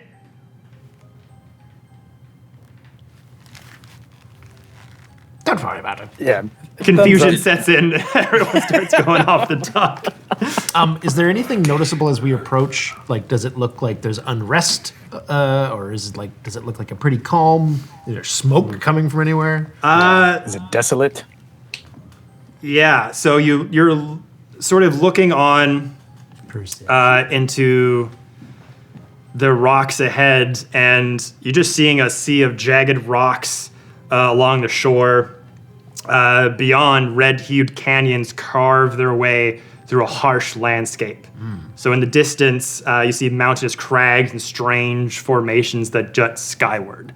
So this kind of like shoreline that you're on just starts to slowly change the topography from water sloshed on rock that kind of goes off into almost like a mountainous canyon, basically, with these massive chasms that seem to jut from that path and then start to split in three-ish directions, with these chasms going really tall, high up, and then the mountains just kind of climb up from there in all directions. Are there settlements here at all, or are we just like It's just mountainous red rock everywhere. Oh. You don't see any settlements or anything. It is rock and dirt and canyon. That's it. And as you all get off the plank and kind of make your way off the sort of beaten path, kind of see these three options ahead. One canyon kind of going more straight, one going more to the left, one more going to the right. Weren't necessarily given a direction or anything, just somewhere in this area there could be something to help you find out where the City of Lost Name is. Strigid. Could I use my survival skills to see maybe where there are more tracks going in one direction? Probably that's where the city is. Go for it. Ooh. Okay. I get advantage on survival checks. Nice. Great. That's 17, 18, 19, 20, 21. Nice. 21. So looking at these canyons, if you recall, Becklin mentioning to you strange rumors about these lands. One of them being that these canyons just suddenly fill up with water for no apparent reason and can like drown people sometimes. Sort of an after effect of the arcane scarring of the Cataclysm. Shit. And as you look down three of these chasms that lead off into the distance, two seem a bit on the wet side. One seems pretty bone dry. And that's the one going off to the left. Perhaps we should take the left path so we don't get engulfed in water on our way. Okay. Can't argue with that. All right. Start heading off on the left route. And it is a slog, everybody. You are just going through red rock canyon, hiking mountainous terrain. You start going, and as the canyon kind of turns left sometimes, turns right, goes up, goes down. Some of you might take a minute to like go up across the ridge, and you just see an endless sea of horizon and rock everywhere. I was going to turn into an eagle. In an eagle. Yeah, like All right. fly like an eagle, please.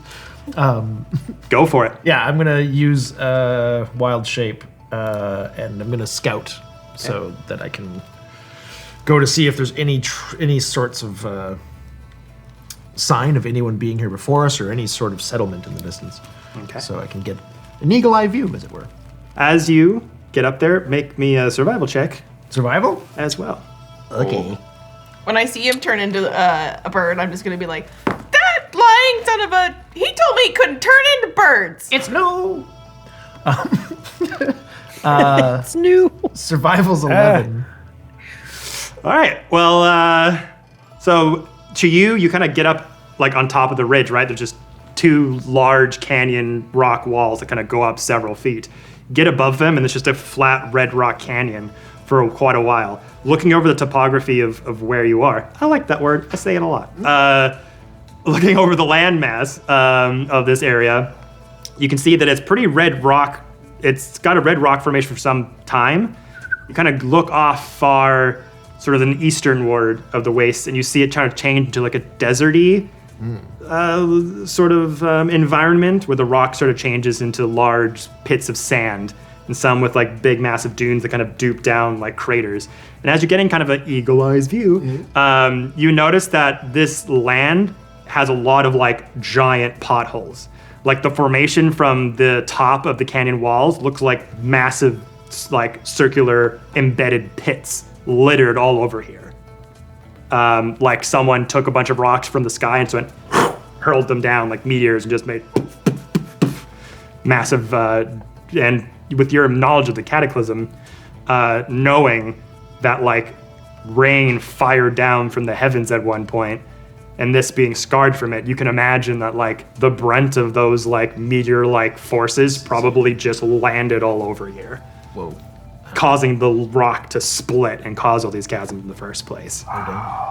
But looking for any signs of life, 11. That was survival. Survival, right? Yeah. Do you want a perception check for? Sure, let's do that. city Yeah. Stuff? That's better. Perception is. Oh, I should have prayed to my god. 18. Too much time talking to Strigid. So Strigid set you on a good path. You've been walking for some time now, a couple hours, 3 hours in fact, taking breaks when you need to. No flash floods or anything come up to you, so that's good. You looking ahead, you kind of get a more lay of the land of like what this place is and what it has to offer. You go a bit of ahead. You see a little bit of the remnants of a campsite.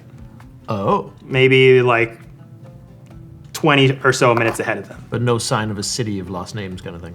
No city. Okay, but I see a campsite. Mm-hmm.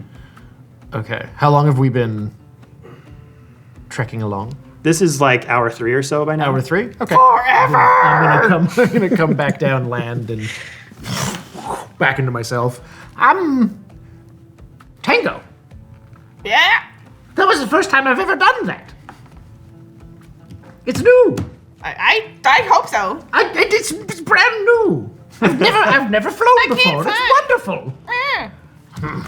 Okay, anyway, what did you see? I just know that you wanted me to do it before, and I did never. Did you see? It was really cool. But now I can help you discover how to. I mean, I'll tell you all kinds of things about flying. It doesn't matter right now, but later. I saw what looked like a recent, maybe somewhat recent fire. Like someone made camp, and we're going in the right direction, but we must go that way. Oh. Do all of you follow? Yes, but how far away is it? So the canyon's kind of snaking this way. That's coming to a fork, and to the right, you saw what looked like an abandoned campsite of some kind. You didn't see people walking around anywhere. You saw remnants of like a tent, some discarded settlements nearby. To the left, it kind of just starts to spur and spiral off. There's no signs of anything else other than just... Basically, this place got... During the Cataclysm, I'm assuming this would have sucked a lot. You wouldn't have wanted to be here at all. But that site, with the campsite, perhaps we can see. Maybe it's old. It looks like, I don't know, but we might be able to find some clues that will put us in the right direction to get to the city. should go there. Of lost names. Yes. This is what's called. Anything, any clues. We need anything that we can get. We're going to be wandering for a long time. All right. So, making your way towards that campsite. Takes you a little bit, but eventually you arrive and you see a couple of makeshift tents that they don't look like they've been there for like weeks or anything. It looks like they've been there for maybe a couple of days. Some of the tents are a little bit scarred. None of them are sopping wet or anything. Maybe it's just some like harsh sand winds kind of came in, rock winds kind of torn at the material a little bit. There's no backpacks left over. There's remnants of like an old fireplace that has been snuffed out. There's a couple of discarded pieces of food, things like that. If anyone wants to make an investigation check, more than welcome to. Maybe I'll do Divine Sense. Nice. I did a natural 20. Oh, or maybe not.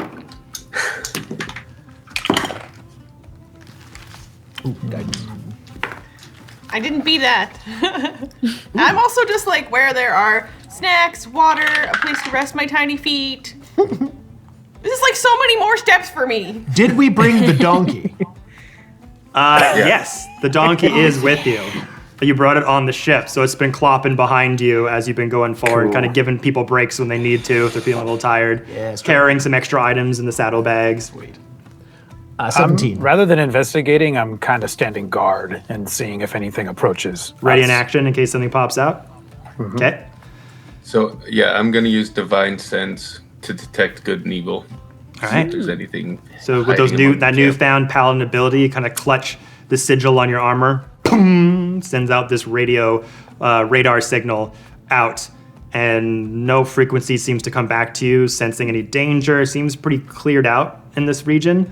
Strigid, with the natural 20, you kind of float in with your wings and go to the tent area, start to turn over little tiny thinned out mattresses and bedding and things. You look under and see a page ripped out of what looks like a notebook or a sketchbook.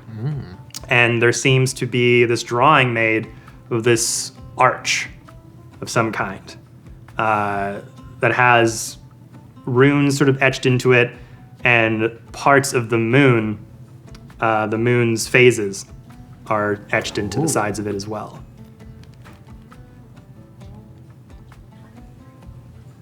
Can I mean, I just looked at it, but can I try to figure out anything about it with like a history check or something like that? History check? Yeah. Yeah, go for it. Okay. Let's see. That'll be... My dice are like rocking today. That's another natural 20. I swear to God, I'm not lying. That's like 3 today. It's job. crazy. It's like 40 Let's go. So again, with history pertaining to the Mages of High Sorcery, lunar magic specifically, again, because you were not a full-fledged member, some history of before the Cataclysm was not privy to you. Some of the etchings and runes that are on the sides of this gate of sorts match some of those in the tombs down below. So it gives you a little bit of an anchoring of like, whatever this thing is, it probably was pre-Cataclysm. Seems like an old relic of that time that seemingly maybe lunar mages had something to do with. But you can at least glean that much from that it's a gate of some kind, has some sort of lunar sorcery connection to it, and it's pre-Cataclysm. I tell everyone this information. But also, I don't know if this is like a puzzle of some sort. I'm not really good at this kind of thing. Oh, sorry, I didn't hear that last part. I don't know if this is a puzzle of some sort, but I'm not really very good at this kind of thing. Puzzles? What would help with the puzzle? Am I good at this kind of a thing? So it's just an image. So if you want to try to ascertain like what it could mean or anything, I mean, it's ancient. Like, it's pretty ancient, and it seems to be a tool that only a specific society knows about. To ascertain would be pretty hard, but hey, anything's possible. Well, Wayreth Forest is right by the Tower of High Sorcery, so possible. If you want to look at it, and hear some lore from time to time. So I'd be rolling. Oh wait, shoot! If I'm going nat 20, and I'm not going to learn anything. That's what I say. You have a nat 20. That's like as much as you can kind of glean from it because it is an old lost relic. Would it look anything like anything I'd have seen on any druid circles or like stone like monoliths? Sure, I'll give you that. Roll history check as Strigid kind of shows you this phases of the moon. Yeah, never mind. No. I've never seen anything like this before. I'm surprised you don't know about it. It looks like it has to do with the moons. Okay. Yeah, a little inconvenient, but can't be helped. Okay. Did you want to check out anything more of this place, or do you want to keep moving forward? Is the fire that's gone out, it's been out for a while? And the food snacks? The situation with the leftover food they left? So actually, make a investigation check on the fire. Oh, I had done an investigation check earlier when we first got here. I rolled a 17. Okay. 18. So looking at the fire itself, going through it, now getting a closer look at it, you kind of move apart the charred pieces of wood, and you can see tiny, tiny little specks of embers at the bottom. Meaning, fire is still fairly fresh. Whoever was here probably left not that long ago.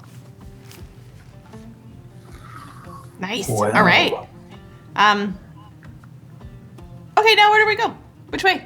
And I will say also, because Strigid, you did get a nat 20 on the check for the, just sort of in the environment as well. Some of the craftsmanship of these tents, with the various things you find in this campsite, sort of in this makeshift bed of sorts, you find a broken piece of an arrow. Cracked in half, left behind, discarded, not needed. But even the craftsmanship on the tent and the materials used seem familiar to you. And as you look at the craftsmanship of the arrow, you've seen this before. The feathers used on the end, the specific craftsmanship of the wood. This is Sylvan Esti, a particular group of elf. Oh.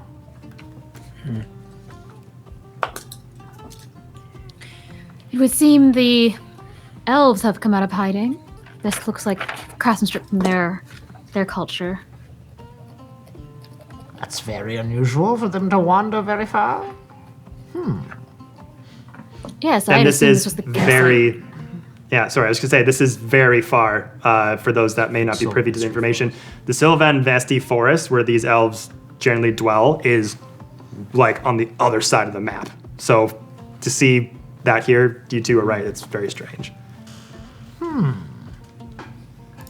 Maybe we weren't the only ones that are aware of the dangers that might be on the horizon. Oh, there might be some allies around, you're saying? Well, Sir Becklin did say that there were 15 letters that went out, and although we were the only 6 that showed up, it doesn't mean that there aren't other people that are aware of what we are aware of. And maybe Ispin was in touch with them. Did anybody hear Ispin talk about elves? Velzin? Just this one over here.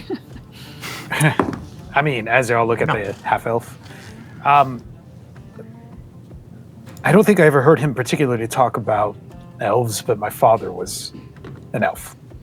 And he worked with Ispin. Was an elf? Where's your dad? He's gone. I don't know where he is. He left. Hmm. He either left because he wanted to leave and never came back, or he something happened to him on his last trip. We have lost touch with him years ago. I wasn't very close to him. I hope he's okay, of course. I wouldn't want anything terrible to happen to him. But would I have known if my father had any like ties to the Sylvan Vesti or any ancestry with them? Yes, that is your heritage. Oh shit! Sylvan Esti. Okay, well then there. And I'm aware of that, or am I not aware of that? You're slightly aware of it. It's a bit of your sort of contention with being an half-elf. It's a part of your history that you're like, I think it was, there's 3 different groups of elves in the world of Kryn. There's Sylvan Esti and a couple others. So kind of like if, for me, I'm, as Kevin, as a person, I'm half Latvian. So it'd be more of yeah, I'm half Latvian. I don't know where it is on the map. I don't really care, But unless you are more invested in that history. As kind of... and by the way, I am very interested in my Latvian history. No one come in. I actually don't. Come at me! I like being Latvian and I like it a lot. Kind of along with that, Velzin is starting to look with different eyes at this encampment, learning that this is an elven encampment, and not only that, but a Sylvan Vesti encampment. And although I wasn't very close to my father, I guess these weren't his people. He didn't hold on to his elven ancestry, at least as far as what I understand. He didn't even share much of it with me. It seemed like he wanted to get as far away from it as possible. And these tents and these, I go to the broken arrow and I pick it up and I hold it to the group. I have never seen anything like this before. And if my father knew anything about it, then he didn't share it with me. This is just as foreign to me as it is to any of you. But maybe there is some sort of a tie-in. Maybe not. I'm going to look for tracks. Look for tracks? Yeah, leading away from camp. Sure. Strigid, did you want to get on that as well? Sure. Yeah, looking for tracks. You want to survival for that? Correct. Okay. This time I remember. I will also just place a hand on your shoulder and say, you might not believe, but trust your gut, and Chislev will guide you. Guidance, D4. Nice. 13. 13, okay. 10, 11, 12, 13. Oh. 13, double 13. So yeah, with 13, you can kind of see some booted prints in the rock and the sand going forward. Okay. That just keep going along the ridge here, and the ridge kind of starts to bank a bit of the left side.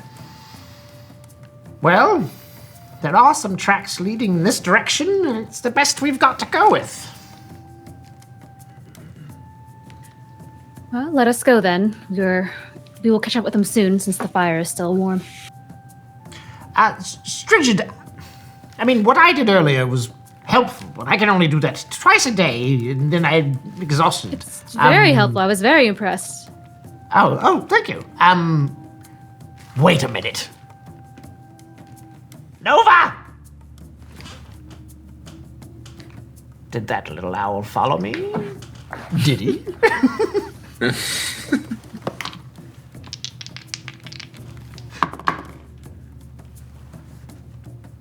Nova! I don't hear anything as of yet. Well, never mind. But, are you able to, fly? Yes, but once a day. I see. Well, I think we should go this way, and maybe maybe the path will become clearer.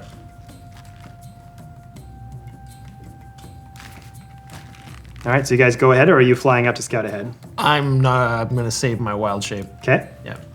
I can catapult you in the air. Hey. You brought a catapult? Always. I mean, it's not going to get us, a ton of you. But you can at least go up high. Take a look Felix around. is nudging Norak from the inside, like, not Nadrock. I don't even know what. Cadrock. Cadrock. Nadrock. Gosh, Nadrock. All this talk of Nads, Whatever it and is. now he's just got a nickname. And he pokes him like, let's do it. Let's do it. Get in the catapult. Get in the catapult. Get in the catapult. Do it. You want? Do it. Well, it's gonna hurt you more than hurt me, to be honest. I mean, You'll be fine. Just do it. Do it. all right. We begrudgingly volunteer to be in said catapult. And you see his other arm just kind of like tick and be like, yes. I had to modify this spell. It usually I've modified it so that it can carry a gnome. I don't know, how much more do you weigh than a gnome? I'm a heron god. We're like 85 pounds soaking wet. So like double. So you probably can only make it like half as far up. I'll make some checks. Yeah. I wouldn't have been able to get him. I'm like 4 times your weight. So is your goal to try to? So there's a bit of a curve from the canyon that starts to go left. Are you trying to launch them past the curve? Yeah. Okay. But like to be high enough up in the air, because the spell catapult is for small things. But I've modified it to carry gnomes. I think this is hilarious, so I'm letting this happen. Oh my You can goodness. go in a straight line 90 feet before you fall to the ground. Okay. Cool. The walls are like 60 feet high, I believe. Okay, stopping early, like if you hit a wall and you impact a solid surface, you obviously would take a bunch of damage and Yeah. I've read So that rule that's before. 3d8 bludgeoning damage if you hit something while you're catapulting. If we hit the wall. If you hit the wall. Also, I don't know what your plan is to come to the ground, but we'll figure it out. Okay, so you're in, right? I don't have anything to help. So how do you pull out this crazy contraption of a catapult? So it's actually that like rivet sort of starts to turn into a thing that becomes a little bit of a gnome seat. Okay. So his little wings unfold and go, and it clicks back into a little like fling, and then you just crank his tail, and then obviously some magic happens. It's science and magic. It goes together. So you're kind of like wafting your arcanic forces to kind of get the imagery of a catapult that kind of luminesces and forms around the seat. And the harder I work, the more that I have smoldering armor. It's like hide armor, but it just always kind of smokes. But the more that I'm working, the more it starts to like steam. So it's like starts to come off of me while I turn cranks on rivet, and then it flips back into the seat, and I'm just like, Felix. Oh boy, Velzin, you're gonna say something? Sit down. I'm kind of watching this with like this sort of bemused look on my face and looking around to see if like we're actually gonna let this happen, and it seems like we are. Okay, so as Felix gets into position, I will walk up to him and I will shake. Velzin shakes his head and, if this is what you want, and I will kind of touch your forehead with my index finger, and with that I'm gonna cast resistance. Just in case. Got it. Bless you. Just in case, you got to make a saving throw. Okay. And then he steps back and kind of just crosses his arms and continues to watch with the kind of bemused look. All right. So Felix as he gets strapped into this. Yep. Yep. Felix has Nadrock pull his ears back and put it in like a ponytail kind of thing. So he's just like all ready and prepped. He's like, all right. Yes. Remember, your body dies. You die with me. Let's go. Oh, damn it. And just like didn't think about that for a second. He's like, please let there be some weird animal or something nearby. Cadrock, I don't like talking to you, but are you bound to the ground? Can you just... I'd rather not do that trick, but, I kind of need a body to tether myself to stay here and not get pulled back to old dark and haunted gloom. So I could float, but then if I don't have something to tether to... Right. We're gonna find out. We're gonna find out. This is more interesting than being in that creepy crawly place, so I'll take it. All right, Miss Tango. Let's do this! All right, so you reach on these levers. So this whole thing is kind of this illuminescent, translucent, like I imagine like a light blue contraption that mimics like a real catapult. With you taking things out of your pouch that like mimics like big, huge planks of wood that you just slam together, starts to form around it. You have this giant lever that you're holding on to with this glove that you've put on, and you're like, all right, ready? Yes. Your face going through the air. All right, so couple of checks to make. One, make an Arcana check. Okay. This will determine the force of this magical contraption, how far it can go. That's so good. 19 plus 7. Ooh, that's good. 26. Felix, make me a dexterity saving throw. Oh, I'm good at these. And I'm gonna make one just as so you know- Cadrock as well. I think I get advantage on these guys. You basically get advantage, or actually, once before the spell ends, you can roll a d4 and add the number rolled to a saving throw of your choice with bind heck resistance. yeah, so let's you get do to add a that. d4 to it. So we'll do that. So that was a 16 plus 7 plus 1. 24. Yes. Okay. And I also have a thing because I am a Harengon. Lucky footwork lets me roll another d4. Oh, wow. But that's if I failed. So we'll Yeah, do so 24.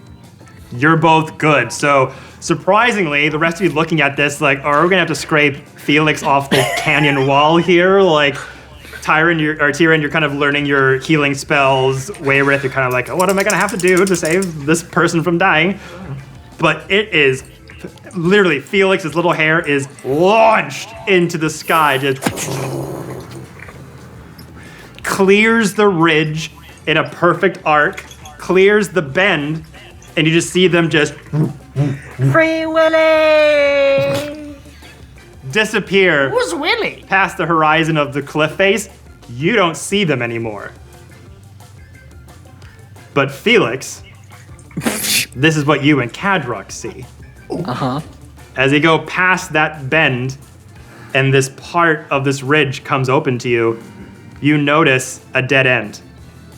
Oh. An old stone gate lodged into the side of the mountain. A weird automaton robot looking thing next to it, covered in like weeds and vines, draped into the rockwork. 5 or 6 elven looking figures that are hunched over the gate, one wearing very prominent robes in a light coloration, the rest wearing like a black base sort of from the toes up underneath with various colored robes that fall over top of it, pointed ears. They all look up and start saying things in Elven that you don't really recognize, and they all just start like moving one way, moving the other. Some start to get out their bows and start to launch at you. They're all gonna attack you. Moving target. So,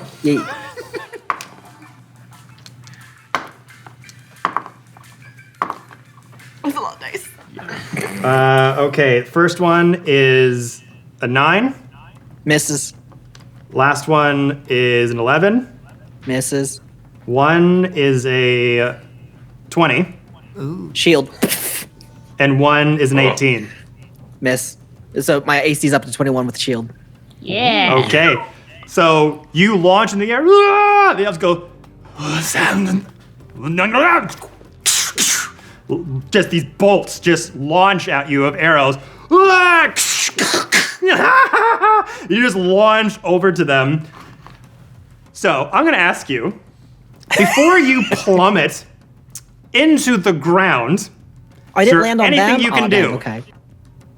No. Okay. Hard I, as no. Cadrock, am gonna do something. Oh. I was hoping for that.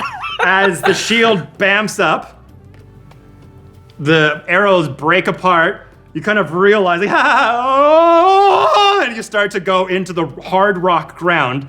I have to think of everything, don't I? Cadrock leaves your body. Uh-huh. floats down to the first elf they see and is going to try to possess them. Yeah! Also, no! I love it. But here's the thing. Elves, I believe they have advantage against being charmed. Sure. Is it a charm, do. though? This It was a possession is charisma check. considered charmed and possessed. Okay. It didn't help me earlier. Yeah. All right, here we go. It's gonna mess things up for us. Can I'm asking this because I'm kind of technically doing double reactions here, but I want to see, I will use, like, I have silvery barbs to make it like I'm distracting the elf to make him take a lower roll so he could possibly possess him. You know what? Roll a straight D20. Ah, heck yeah. On a 10. add your dex modifier. Save or just straight? Saving throw. Let's say saving throw. All right, 17. Good number. Well, I was just about to say beat a 13. So the dex saving throw was kind of, I'm considering this like a trap, let's say, for you to plummet to the ground. So you use your reaction to do this. The dex save was to not hit the trap of the wall. You flew over, use your reaction for shield, and the next trap is plummeting into the ground. But you used your silvery barbs, your dex saving throw to be able to instill silvery barbs on the elf. They're going to re-roll. Oh. Because they were both natural 16s. Takes a lower, takes the back lower. to back. That's a 9. Okay. So the spirit leaves your body, launches himself into this elf with long black hair, sort of skinny features, high cheekbones, black garment underlaying this like dark navy blue gown over top. And they go, ugh. You better catch me! Grab one of the elves and just uses him as a buffer as you smash into them. As a shield. So you are gonna take